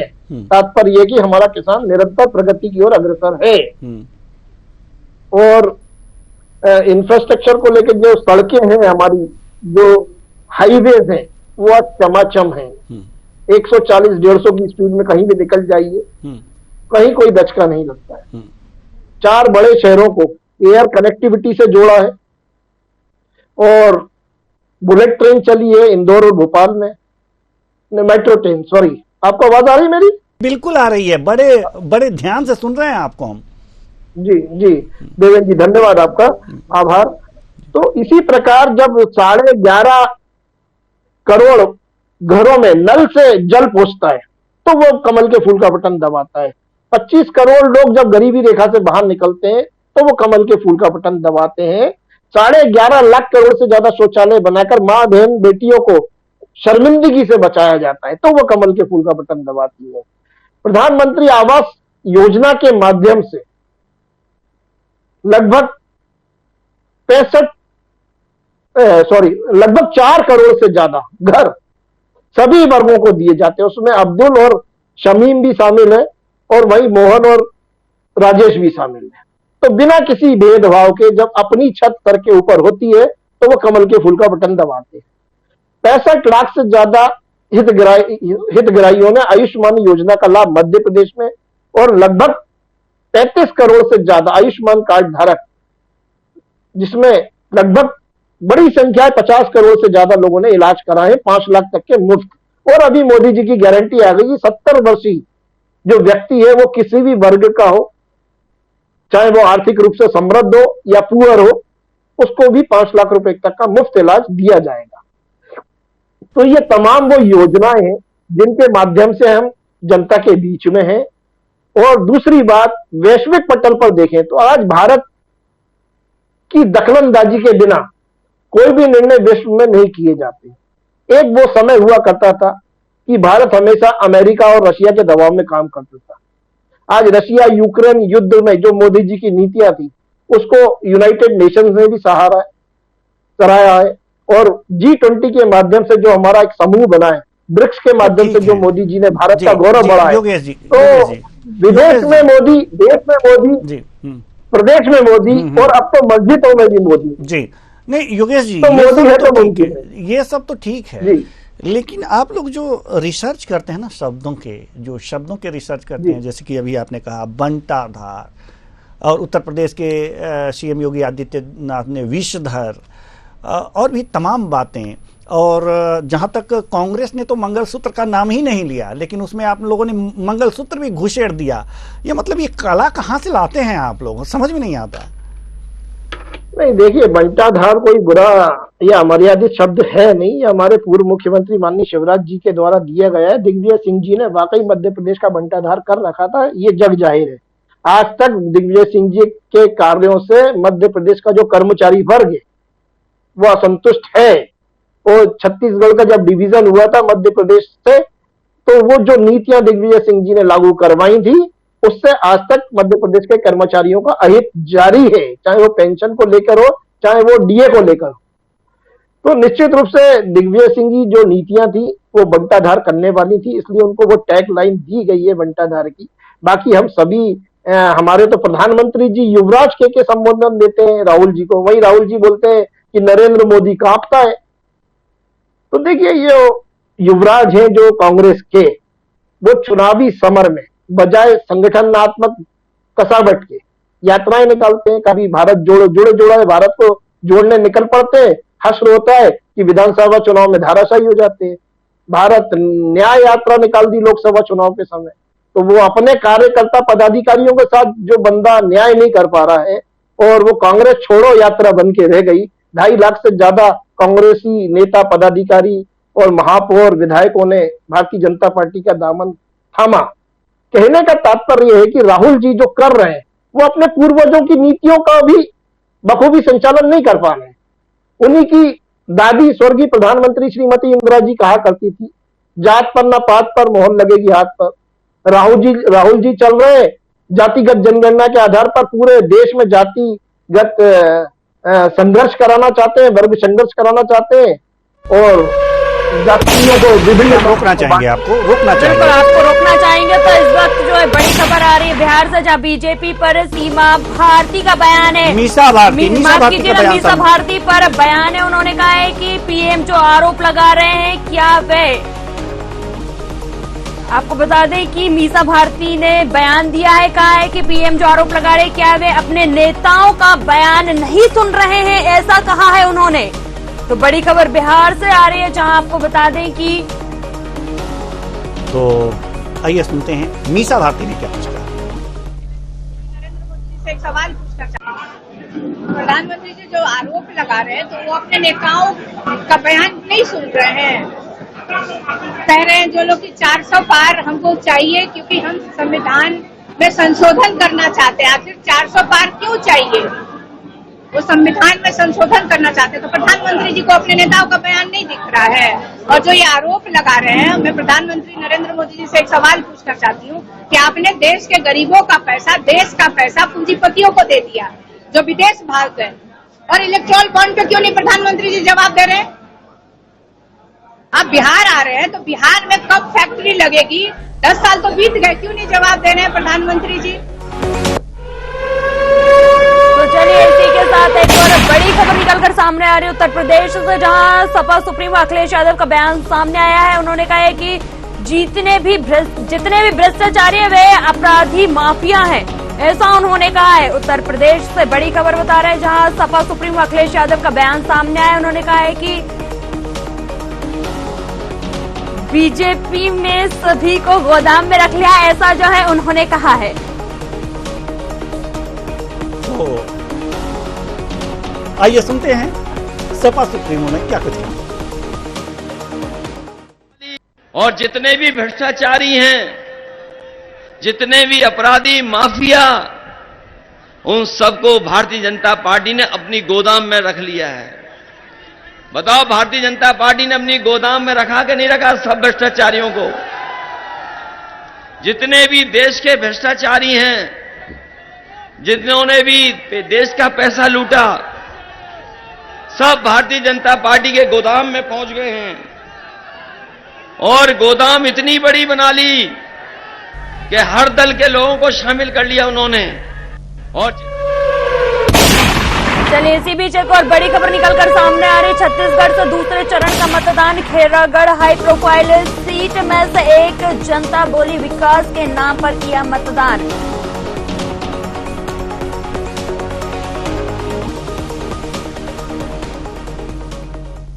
पुरुष मतदाताओं से भी बात करते हैं। यहाँ पे हमारे पुरुष मतदाता भी खड़े हुए हैं। सर, आपका नाम? रीनाथ दास जी। आप यहीं लोकल प्रॉपर यहीं से हैं? मैं यूनिवर्सिटी में। अच्छा, यूनिवर्सिटी में हैं जी। आप लोकतंत्र के इस पर्व में हिस्सा भागीदारी करने आए हैं। हाँ। आपके सामने विकास है और एक धर्म है, तो आप किसको वोट करेंगे? हम दोनों में एक साथ लेके जाना चाहते हैं, क्योंकि हमारा संस्कृति है ना, वो वर्ल्ड वाइड एक बड़ा संस्कृति है, वो दुनिया में कहीं नहीं है। हम शांति प्रिय है। वो विकास हमारा दूसरा एक मुद्दा है। विकास बिना आप आगे बढ़ा नहीं सकता, क्योंकि न्यू जनरेशन का समय है। तो जो जनरेशन के लिए हमको विकास बहुत जरूरी है। सो आप समझ गए ना मैं बोल रहा हूँ। चलिए इसी बीच एक और बड़ी खबर निकलकर सामने आ रही कटनी से, जहां दूल्हा दुल्हन पहुंचे मतदान केंद्र। विदाई के बाद दोनों ने किया मतदान। अधिकारियों ने वैवाहिक जीवन की दी बधाई। तो बड़ी खबर कटनी से बता रहे हैं आपको, जहां पति पत्नी दूल्हा दुल्हन जो है मतदान करने के लिए पहुंचे हैं। विदाई के बाद दोनों ने मतदान किया है। कटनी से बड़ी खबर है। तो ये है दूल्हा दुल्हन मतदान करने पहुंचे। अच्छा है, मतदान होना भी चाहिए।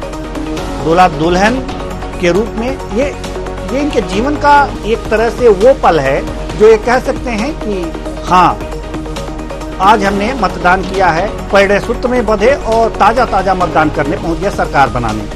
तो पैड़े सूत्र में बंधने के बाद ये सरकार बनाने में अपना योगदान देने भी पहुंचे हैं। बहुत अच्छी बात है, प्रेरणादायक ये तस्वीरें। हालांकि दूल्हा दुल्हन तो पहुंच रहे हैं, लेकिन जो अभी अपने दुकानों में, अपने घरों में दुबके हुए हैं, उनको भी निकलना चाहिए और देखना चाहिए कि जब दूल्हा दुल्हन मतदान करने पहुंच रहे हैं तो हम क्यों पीछे रहें।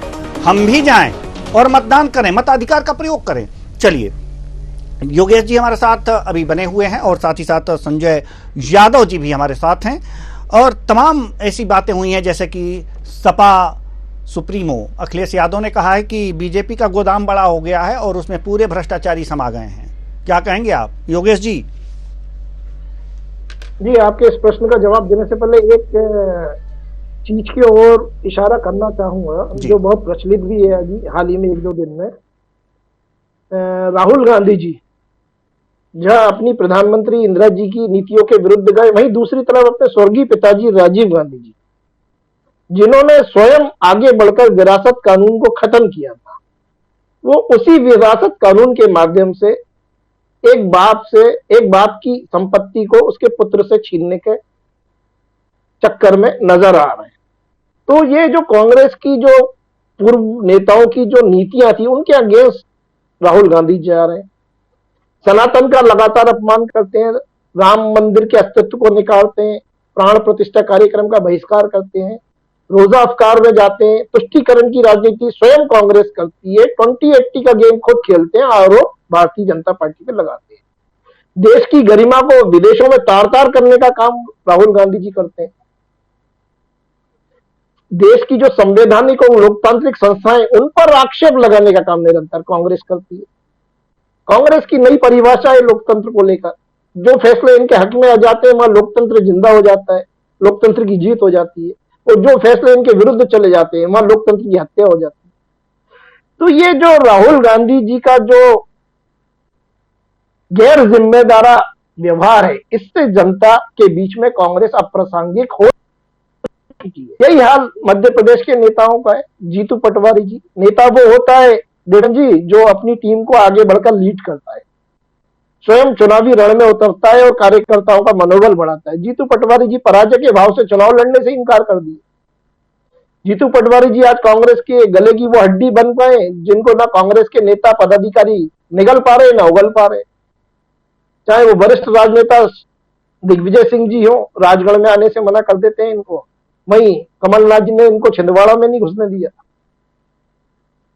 छिंदवाड़ा चुनाव संपन्न हो गया, कमलनाथ जी ने केवल एक सभा रायसेन के लिए, उसके बाद से वो नदारा दे। तो जब जनता के बीच में ये स्पष्ट रूप से ये संदेश जा रहा है कि कांग्रेस को कांग्रेस के कार्यकर्ता नेता पदाधिकारी ही नहीं हजम कर पा रहे हैं, तो आम जनता ये क्या, वो कैसे देश और प्रदेश की सत्ता संभालेगी? तो लेकिन योगेश जी कांग्रेस के कार्यकर्ताओं को जनता नहीं हजम कर पा रही है, लेकिन बीजेपी बड़े शिद्दत से हजम कर रही है, ऐसा हम कह सकते हैं क्या? जनता नहीं, कांग्रेस के कार्यकर्ता कांग्रेस के जो कार्यकर्ता हैं, जो नेता हैं, जो पदाधिकारी हैं, वो वर्तमान कांग्रेस संगठन को ही नहीं हजम कर पा रहे। उनकी नीतियों के विरोध में कांग्रेस पार्टी छोड़कर जा रहे हैं और भारतीय जनता पार्टी का दामन बिना किसी शर्त के थाम रहे हैं। माननीय नरेंद्र मोदी जी के नेतृत्व से प्रभावित होकर गरीब कल्याण से लेकर जन कल्याण तक की जो नीतियां हमारे देश और प्रदेश में संचालित हो रही है, उनसे प्रभावित होकर, और निश्चित रूप से राजनीतिक व्यक्ति एक राजनीतिक मंच की तलाश में रहता है, तो बेहतर विकल्प के रूप में भारतीय जनता पार्टी देश में सर्वश्रेष्ठ है। जनता पार्टी सर्वश्रेष्ठ है। हम रुक करेंगे संजय यादव जी के तरफ। संजय यादव जी, जैसा कि अभी आपने बयान भी सुने, सपा सुप्रीमो के बयान सुने, उन्होंने तो एक तरह से ये भी कह दिया कि बीजेपी का गोदाम बहुत बड़ा है और सभी दलों के भ्रष्टाचारियों को उसमें रख लेते हैं। और एक बात और हम पहले कहना चाहेंगे, पहले कांग्रेस से कह लें, उसके बाद आप जवाब दीजिएगा। कांग्रेस के जो भी यहाँ पर प्रवक्ता हैं या नेता या अपना जुड़ने का समय दिए थे और वो नहीं जुड़ पा रहे हैं, तो हमारी डिबेट लगातार चलती रहेगी। ऐसा नहीं है कि किसी पार्टी के प्रवक्ता के बिना हमारा डिबेट रुकेगा, लेकिन वो अपना पक्ष नहीं यहाँ पर दे पा रहे हैं, इसका खेद उन्हें करना चाहिए, न कि मुझे। हमने पर्याप्त अवसर दिए हैं और बार बार कॉल भी किए हैं कि आप आइए, अपना पक्ष रखिए। यहां पर अगर जो हमारे साथ बीजेपी के मेहमान हैं अपना पक्ष रखेंगे और डिबेट एक तरफा जाती है, तो हमारे ऊपर कोई लांछन नहीं आना चाहिए बाद में। और ये और लगातार मैं कह रहा हूं कि अगर जो कांग्रेस के कोई भी प्रवक्ता या नेता नहीं, अगर जो आप, तो चलिए हमारे साथ जुड़ भी गए कांग्रेस की, हमारे साथ हिमानी सिंह जी हमारे साथ कांग्रेस प्रवक्ता जुड़ चुके हैं। बहुत बहुत स्वागत है आपका हमारे इस कार्यक्रम में। मैं आपको एक चीज क्लियर कर दूं और आपके दर्शकों को भी क्लियर कर दूं कि आपने ये वो रखा कि कांग्रेस की प्रवक्ता जो है वो जुड़ने में आवाज नहीं आ रही, अपना पक्ष रखने में पीछे हट रही हैं। टेक्निकल टीम की प्रॉब्लम की वजह से जो भी देर हुई, मैं 4:45 बजे से यहीं पर ही बैठी हुई हूँ। तो चलिए, अब टेक्निकल टीम की गड़बड़ी से, चूंकि अब कांग्रेस अपना पक्ष नहीं रख पा रही थी, इसलिए ये बराबर एक पक्ष में ही हमारा डिबेट जा रहा था, इसलिए हमें कष्ट हो रहा था कि हम किसी एक पक्ष का ही बातें क्यों सुनवाएं, यहां पर अपना पक्ष रखना ही जरूरी होता है। चलिए, टेक्निकल जो भी दिक्कतें थी वो समाप्त हो गई हैं। तो हम आपको बता दें कि अभी योगेश जी से लगातार बातें हो रही थी और तमाम बातें हुई हैं।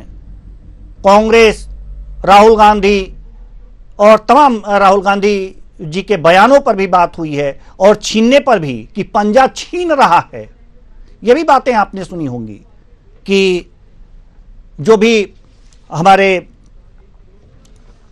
प्रधानमंत्री हैं और भी जो बीजेपी के नेता हैं इस तरह की बातें रख रहे हैं सामने। इस पर क्या आपका कहना है, कांग्रेस का क्या रुख है? जो प्रधानमंत्री जी और भाजपा के वरिष्ठ नेताओं के जो भी बयान आ रहे हैं, उनसे सिर्फ उनकी बौखलाहट और उनकी घबराहट समझ में आ रही है कि अब उन्हें कुछ भी समझ नहीं पड़ रही है। अगर आप बात करें तो आप अभी से आपको अपनी समीक्षा की जरूरत है कि आपने अपना टारगेट रखा था कि आप 10% वोट प्रतिशत हर बूथ से बढ़ाएंगे और आप पूरी लोकसभा में 37% वोटर्स के वोट डलवा पा रहे हैं। तो कहीं आपको आत्म मंथन करने की जरूरत है, आत्मचिंतन करने की जरूरत है। बौखलाहट में इतने उल्टे सीधे बयान देने की जरूरत नहीं है। अभी प्रधानमंत्री जी का एक बयान बहुत ज्यादा चल रहा है, वो मंगलसूत्र वाला, कि मंगलसूत्र हम बहनों का खतरे में आ गया है।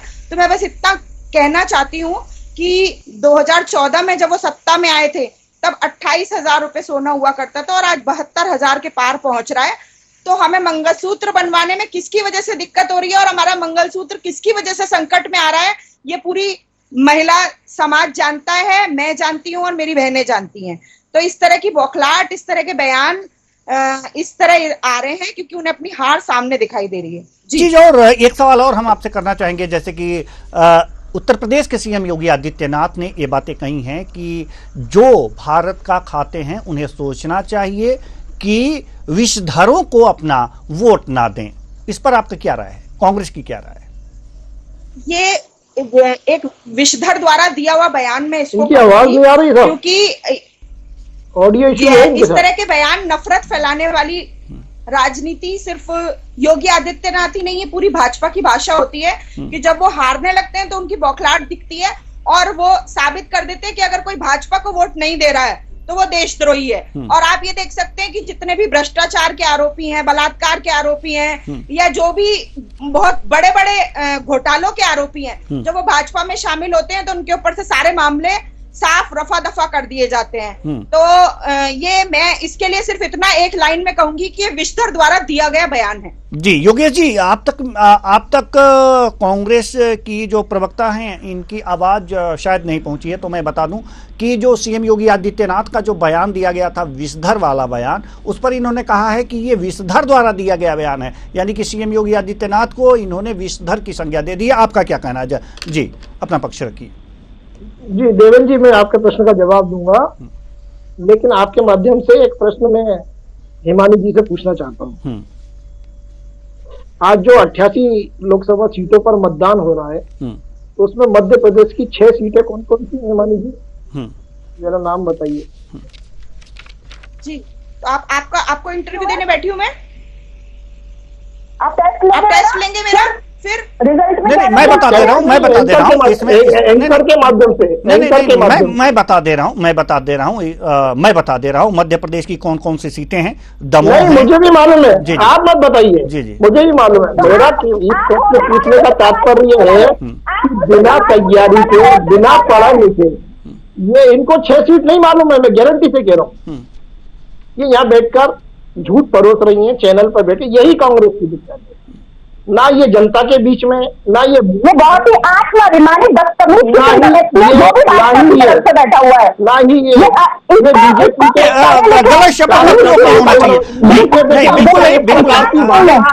अमर्यादित भाषा हमारे चैनल पर बिल्कुल भी नहीं होगा।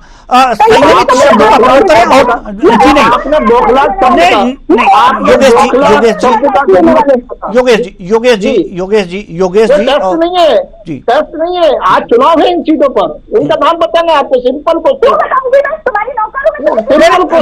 हिमानी जी बौखला रही है, वो ये साबित करता है कि आपको उन 6 सीटों के नाम नहीं मालूम। आप बिना तैयारी, योगेश जी आपको भी नहीं मालूम होगा कुछ सवालों के उत्तर मालूम है, आपको भी नहीं। उत्तर प्रदेश में कितने, उत्तर प्रदेश की सीटों की जानकारी है आपको? नहीं, उत्तर प्रदेश से मैं मध्य प्रदेश का रहने वाला हूँ, मध्य प्रदेश के संदर्भ तो में नहीं होगा, मानते हैं, लेकिन हाँ 88 सीटों पे हो रहे हैं, 88 सीटों पे हो रहे हैं। हॉट सीटें, कांग्रेस की प्रवक्ता है, इतना सिंपल क्वेश्चन, उस पर बौखलाहट शब्द इन्होंने यूज किया, तब पंचायत में नहीं है प्रश्न पूछा। बौखला कौन रहा है? बौखला कौन रहा है? ये बदतमीजी कहाँ से आ गई इसमें, आप बताइए आप, ये बदतमीजी कहाँ से आ गई? बदतमीजी कौन कर रहा है? बदतमीजी कौन कर रहा है? नहीं, शब्द मर्यादित शब्दों का प्रयोग हो हिमानी जी, मर्यादित शब्दों का प्रयोग हो। मैं आपके सम्मान बात कर रहा हूँ, आप ससम्मान बात करें, मैं भी आपके साथ सम्मान से बात कर रहा हूँ, है ना। इस प्रकार बौखलाने से आप अपने प्रश्नों का जवाब देने से बचना चाह रही हैं। आक्रोश दिखाने से न जनता का मत प्रभावित होगा, न आक्रोश दिखाने से कुछ भी हासिल नहीं होगा, कुछ भी। अनर्गल नहीं है, अरे आज चुनाव है इन सीटों पर, चुनाव पर चर्चा हो रही है, चुनाव पर चर्चा हो रही है, तो बुंदेलखंड की भी एक सीट है उसमें, बुंदेलखंड की भी 2-3 सीटें हैं, उनका नाम बता दो। इसीलिए मैंने बोला, अरे आप मुझसे पूछती है 2 मिनट नहीं लगा, आपने इतना सेकंड का जवाब था, 25 सेकंड का जवाब था, उस पर आप उसी चीज का जिक्र क्यों किया? उसी चीज का जिक्र क्यों किया मैंने कि मुझे मालूम है, पर मैं आपके सवाल का जवाब कुल मिलाकर आपको नहीं मालूम है, कुल मिलाकर आपको नहीं मालूम है।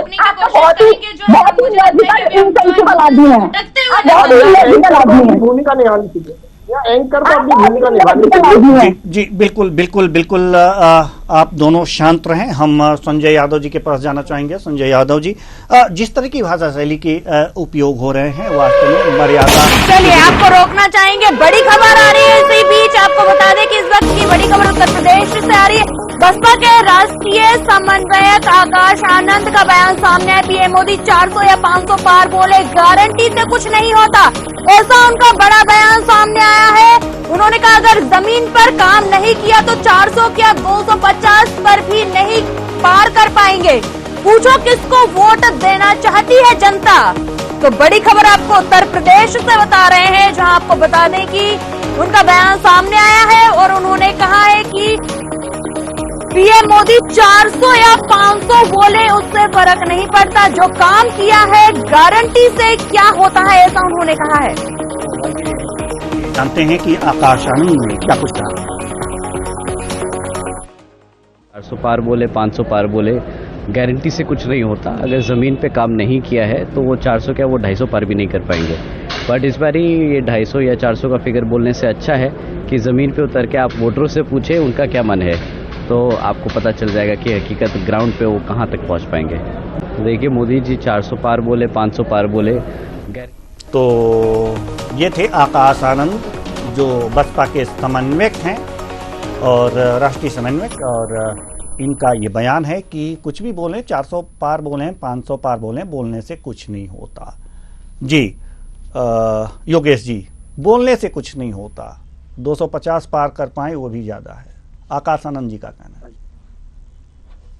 नहीं, देखिए, हम जनता के बीच में 24/7 365 दिन रहते हैं और उनके हितों से जुड़े हुए कार्यों को अंजाम देते हैं। तत्पश्चात हम ये दावा करते हैं, हमने हाल ही में संपन्न 2023 के विधानसभा चुनाव में कहा था कि 140 के पार जाएंगे। जनता ने बढ़ चढ़कर आशीर्वाद दिया। 2 महीने पुरानी तो बात है, 2.5 महीने पुरानी, 163 सीट दी। 2023 में तो कांग्रेस पार्टी सरकार बना रही थी मध्य प्रदेश में, धरातल पर है नहीं, जमीन पे जनता के बीच है नहीं, बूथ पर इनके लोग हैं नहीं, चैनल पर बैठकर केवल अनर्गलन आरोप लगाना, मिथ्या आरोप लगाना, वो भी तथ्यों के साथ नहीं। तथ्यात्मक बात की जहां बात आती है वहां बौखला जाते हैं। तो फिर बात ये भी है कि 2.5 महीने पहले चुनाव नहीं हुए हैं, 2.5 महीने पहले आप अपना आंकड़ा सुधारिए, आपको शायद कोई 1.5 महीने के लिए 4 महीने होंगे, कोई फर्क नहीं पड़ता, 2.5-3-4 महीने में कोई फर्क नहीं पड़ता। सच ही बोल रहे हैं हम। तो 163 सीट के साथ जो मध्य प्रदेश की जनता ने भारतीय जनता पार्टी को अपना दुलार दिया है, वो एक कारण है कि हम बोल रहे हैं मध्य प्रदेश में 29-0। दूसरा कारण है 2014 में मध्य प्रदेश ने हमको 27 सीटें दी, 19 में 28 और अब की चोट करा रही है, पूरी 29 सीट हमारी है।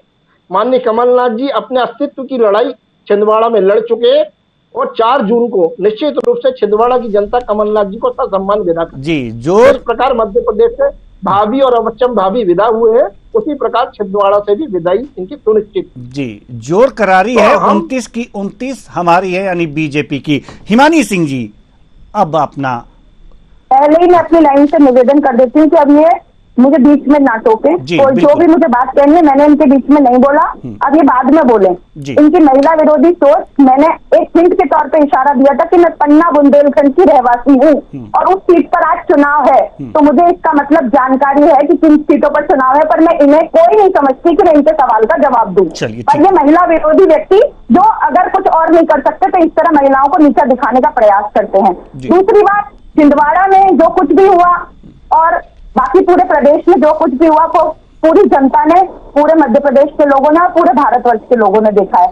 जिस तरह से ईडी सीबीआई छिंदवाड़ा के विधायक के घर पर छापे मारे गए, जिस तरह के विक्रम आके जी का बयान आया, जिस तरह से उनको दबाव डाल के पार्टी बदलवाई गई, मध्य प्रदेश छिंदवाड़ा की जनता कमलनाथ जी से इतना प्यार करती है कि वो इन सब चीजों का जवाब 4 जून को दे देगी। और ये बात निश्चित है कि आप लिख के रख लीजिए, 4 जून को इन्हीं भाई को और मुझे आप डिबेट में बुलवा लीजिएगा और मैं इस चीज का इनको उसी दिन जवाब दे दूंगी। जी बिल्कुल आप जरूर आएंगी। हम रुख करेंगे संजय यादव जी की तरफ। दोनों मेहमानों को आपने बहुत ही ध्यान से सुना, दोनों की बातें सुनी, डिबेट गर्मा गर्म भी हुई, बहस भी गर्मा गर्म हुई। हाँ, बहुत ही अब क्या कहेंगे, अब इन सब परिस्थितियों को कुल मिला जुला करके आप क्या कहना चाहेंगे पूरे परिस्थितियों को देखते हुए संजय? परिस्थिति देखिए, स्तर तो खैर देखिए, अभी हम लोग डिबेट भी करते हैं और हम लोग एक अपने पार्टी का मुखौटा होते हैं, और जिस प्रकार आपका प्रवक्ता डिबेट में बैठता है और उसको पूरी दुनिया देखती है, तो उस पर आपका चेहरा, चाल, चरित्र सब समझ में आता है, पर्सनालिटी समझ में आती है। तो मेरा तो ये कहना है कि हम लोग मर्यादित रहें थोड़ा सा, और पार्टी लाइन की बात करें, अनर्गल बातों में अपन ज़्यादा समय व्यर्थ न करें और मुद्दे की बात करें। क्योंकि देखिए, ये छोटी छोटी झगड़े बाहर हो सकते हैं, पर चैनल पे, टीवी में जनता के सामने एक गलत आपका प्रस्तुति होती है पार्टी की, और पार्टी की छवि खराब होती है। तो इस हिसाब से ये ठीक नहीं है। और हम लोग डिबेट करने बैठे तो हमारे लिए तो एंकर बड़ा है, एंकर जो प्रश्न पूछे उसका उत्तर दे, ना कि हम दूसरों से क्वेश्चन पूछे। ये भी ठीक नहीं है, क्योंकि वो काम आप लोग का है, हम लोग का काम उत्तर देना है। और हम लोग दूसरों की बात काटे नहीं, बीच में बोले नहीं, कम से कम जो लोग सुन रहे हैं उनको एक क्लियर मैसेज जाए कि हम लोग क्या चाहते हैं, हमारी पार्टी क्या चाहती है। तो इन सब चीज़ों से बचते हुए हम बेहतर तरीके से अपना उत्तर दें, ताकि जनता में आपकी पार्टी की छवि बने, आपकी छवि बने। क्योंकि आपके नेता, बड़े नेता तो काफ़ी बुद्धिमान और काफ़ी अच्छे उनके वक्तव्य आते हैं, परंतु आप जब इस तरह की बात करते हैं तो लगता है कि कहीं ना कहीं चीज़ें उस हिसाब से नहीं है पार्टी में। एक क्या कहते हैं, एक डिसिप्लिन नहीं है कि हमें कैसे डिबेट में बैठना है, कैसे बात करना है, किस मुद्दे उठाना है। तो बिल्कुल ये चीज़ें होनी चाहिए। अब चूंकि अब ज़्यादा समय अब हमारे पास नहीं है, तो कुछ सीटें जिनकी जानकारी देना बहुत ज़रूरी है, जैसे बुलंदशहर हुआ, उत्तर प्रदेश की कुछ सीटें और बच गई हैं। तो सबसे पहले हम अपने मेहमानों से ये जिक्र करेंगे कि थोड़ी देर तक इंतज़ार करें, उसके बाद हम पुनः आएंगे आपके पास। लेकिन अपनी सहयोगी नवजीत कौर से हम आग्रह करेंगे कि वे बाकी सीटों को जल्दी अपने दर्शकों को बता दें कि इनके जनादेश क्या थे 2019 में, किनके बीच मुकाबला है, और जल्दी से।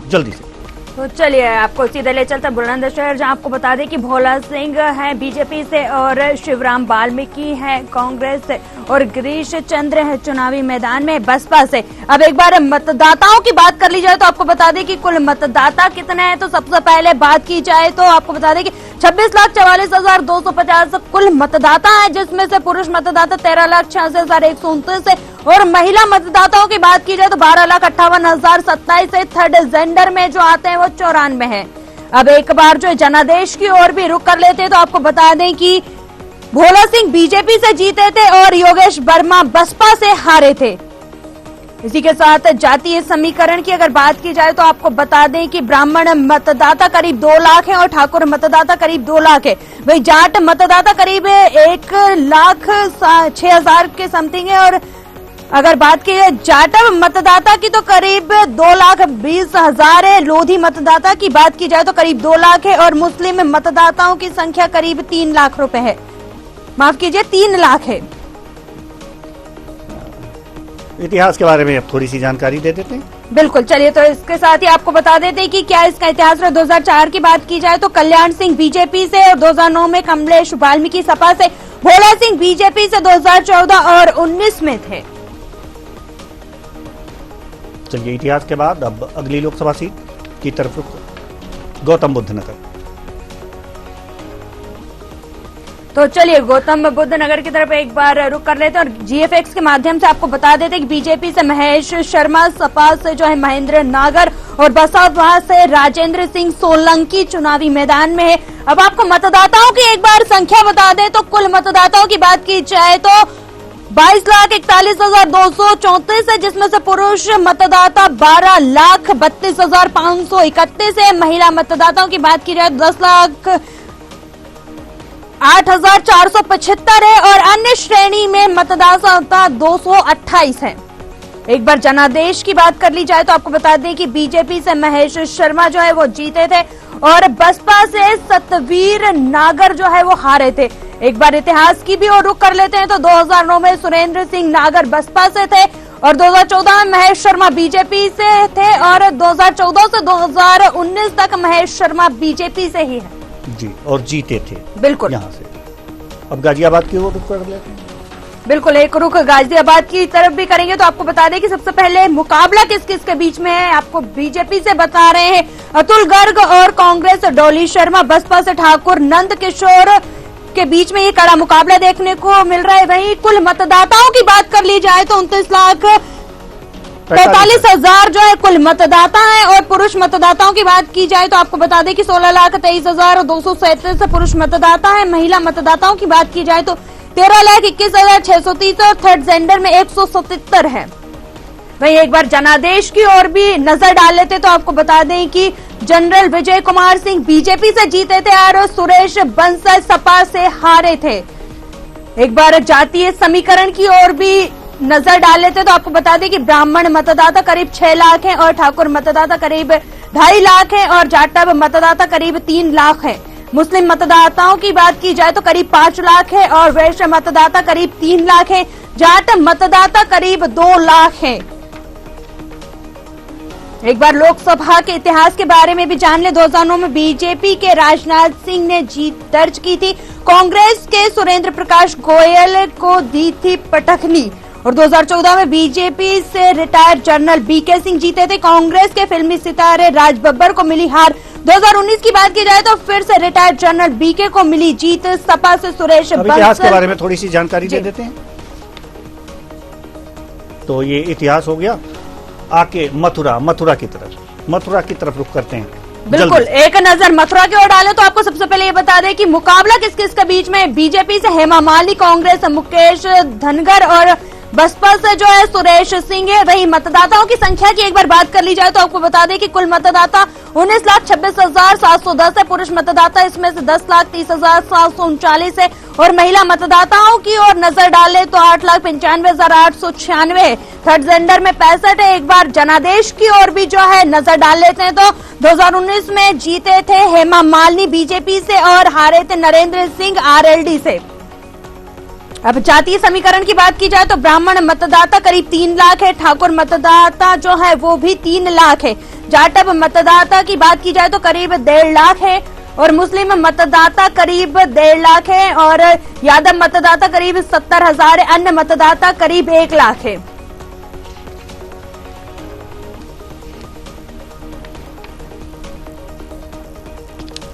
तो चलिए एक बार नजर डाल लेते हैं लोकसभा के इतिहास के बारे में। 1952 में गिरिराज शरण सिंह निर्दलीय थे और 1957 में राजा महेंद्र प्रताप सिंह निर्दलीय। 1962 में चौधरी दिगंबर सिंह थे भारतीय राष्ट्रीय कांग्रेस से और 1967 में गिरिराज शरण सिंह निर्दलीय थे।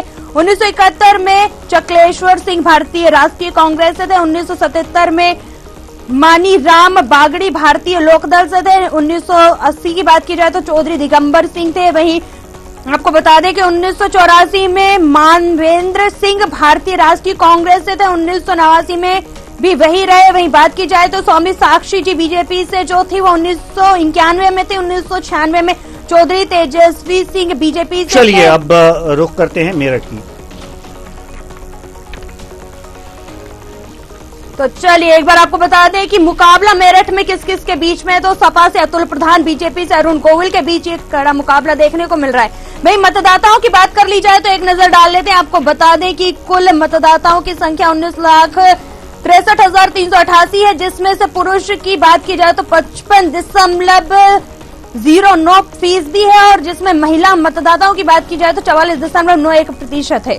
वहीं जनादेश की बात कर ली जाए तो आपको बता दें कि जीते थे बीजेपी से राजेंद्र अग्रवाल और बसपा से जो हारे थे उनका नाम है हाजिब याकुल। अब एक बार लोकसभा सीटों की तरफ भी नजर डालें तो आपको बता दें कि कुल 5 है, हापुड़, कठौर, मेरठ शहर और इसी के साथ 2 और है, मेरठ कैंट और मेरठ दक्षिण।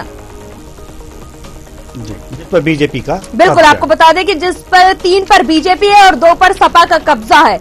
चलिए इतिहास के बारे में भी बिल्कुल इतिहास की और नजर डालेंगे। 2004 में मोहम्मद शाहिद जो है वो थे और 2009 में राजेंद्र अग्रवाल बीजेपी से थे। राजेंद्र अग्रवाल 2009 से लेकर जो है 2019 तक वही है। 2004 में बसपा जीती थी, मोहम्मद शाहिद अखलाक यहां से विजयी रहे थे। तो यह है पूरा इतिहास जिसके बिल्कुल इसी बीच एक और बड़ी खबर निकलकर सामने आ रही है। आपको बता दें कि लखनऊ से अखिलेश यादव ने जो सोशल मीडिया पर पोस्ट कर जानकारी दी, दूसरे चरण के मतदान को लेकर पोस्ट किया। दूसरे चरण ने तस्वीरें साफ कर दी है, ऐसा अखिलेश यादव ने कहा है। बड़ी खबर लखनऊ से आ रही है जहां आपको बता दें कि सोशल मीडिया पर पोस्ट करके जो है अखिलेश यादव ने कहा है कि दूसरे चरण में जो है तस्वीरें साफ होती हुई उन्हें नजर आ रही है। तो ये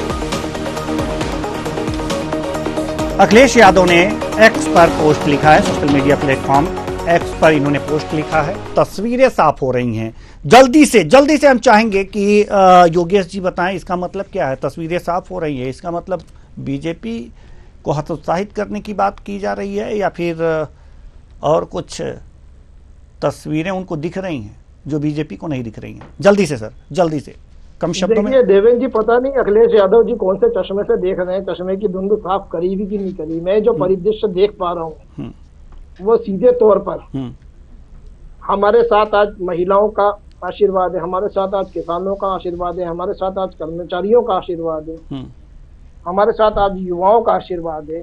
33% महिला आरक्षण के माध्यम से माननीय मोदी जी ने महिलाओं को सम्मान दिया है। जहाँ मध्य प्रदेश में हम महिलाओं को 6 टिकट देते हैं 29 में से, वही कांग्रेस पार्टी सिर्फ 1 टिकट देती है और महिला सम्मान की बात करती है। तो महिला हमारी माँ बहन बेटियों के उन्नयन के लिए पिछले 15 वर्षों से प्रदेश में और देश में 10 वर्षों से काफी ऐसे उल्लेखनीय कार्य किए गए जिनके आधार पर हमको माँ बहन बेटियों का आशीर्वाद मिल रहा है। और हम निश्चित रूप से एक परिदृश्य देख रहे हैं कि 2024 से 2029 का हिंदुस्तान और 2029 से 2047 का विकसित हिंदुस्तान, जिसकी परिभाषा माननीय मोदी जी ने देशवासियों के समक्ष रखी है। और वो जो विकसित हिंदुस्तान है वो मांग रहा है कमल का निशान। जी, क्या मांग रहा है, क्या नहीं मांग रहा है, ये तो बताएंगी हिमानी जी। हिमानी जी जल्दी से अपनी बात रखिए, क्योंकि इंडी गठबंधन के नेता हैं सपा अध्यक्ष अखिलेश यादव। उन्होंने कहा है कि एक तस्वीर साफ हो रही है, क्या माने इसको इंडी गठबंधन के लिए? तस्वीर साफ हो रही है। इंडी गठबंधन 4 जून को भरपूर जनादेश के साथ इस लोकसभा चुनाव में विजय हासिल करेगा। ये तस्वीर दूसरे दौर के चुनाव में पूरी तरह साफ हो गई। आज का जो मतदान प्रतिशत है उसके बाद अब आप देखिएगा कल से भाजपा के बड़े नेताओं के और ऊटपटांग और बौखलाए हुए बयान सामने आने शुरू हो जाएंगे और वो बिल्कुल तस्वीर क्लियर हो जाएगी कि उनको भी जनता का रुख समझ में आ गया है और अब बौखलाहट में वो इससे भी ज्यादा अनर्गल बातें बोलेंगे। जी, बौखलाहट में इससे भी ज्यादा अनर्गल बातें बोलेंगे। तस्वीर साफ हो गई है। संजय जी जल्दी से इस पर अपना कमेंट दीजिए जल्दी से। इतना आसान नहीं है। मेन क्या है, वहाँ पे एक जो महत्वपूर्ण फैक्टर रहेगा वो बसपा रहेगा। जैसे आकाश आनंद जी बोले कि गारंटी कुछ नहीं होती, हम कह रहे गारंटी आपकी क्या है, आपने तो लाइन तय नहीं करी, आपके तरफ हो। इंडिया के साथ हो कि भाजपा के साथ हो, तो आप उस बात को करना बेमानी आपके लिए। यदि आप चाहते थे कि भाजपा को हराना है तो आप इंडिया के साथ आते हैं, यदि आपको लगता है इंडिया को हराना है तो आप भाजपा के साथ जाते हैं, इंडिया के साथ जाते हैं, पर आप खुद कंफ्यूज हो, आपने खुद तय नहीं किया। और इस चुनाव में यूपी में एससी और अल्पसंख्यक जो वोट है वो एक बहुत बड़ा गेम चेंजर रहेगा। साथ में किसानों को मुद्दा, जिसको कांग्रेस लगातार भूल रही है कि किसानों के साथ जो अत्याचार देश में हुआ, एमएसपी की बात है, उसको कांग्रेस उठा ही नहीं पा रही है। अब कांग्रेस को लग रहा है विरासत टैक्स, अरे भाई ऐसा मुद्दा आप चुनिए जिसमें पब्लिक ज्यादा जुड़ी है, तो आप किसान को भूल गए। आप विरासत टैक्स और क्या क्या बात, आर्थिक असमानता, 22 लोग की संपत्ति, अरे देश को देखिए, देश में क्या जरूरत है, किस मुद्दे पर लड़ाई हुई और कहां से लड़ाई शुरू हुई थी, किसानों को लोग भूल से गए चुनाव में। तो कहीं ना कहीं भाजपा मजबूत है, क्योंकि विपक्षी अपने आप में 2 जगह 3 जगह बटा हुआ है। तो अभी आप मानते हैं कि बीजेपी मजबूत है, लेकिन ये तो देखने वाली बात होगी 4 जून को पता चलेगा कि कौन कितना मजबूत है। फिलहाल अभी इस कार्यक्रम में जो भी हमारे साथ मेहमान जुड़े हुए हैं, आपका बहुत बहुत धन्यवाद। आप आए और अपने अपने विचार साझा किए।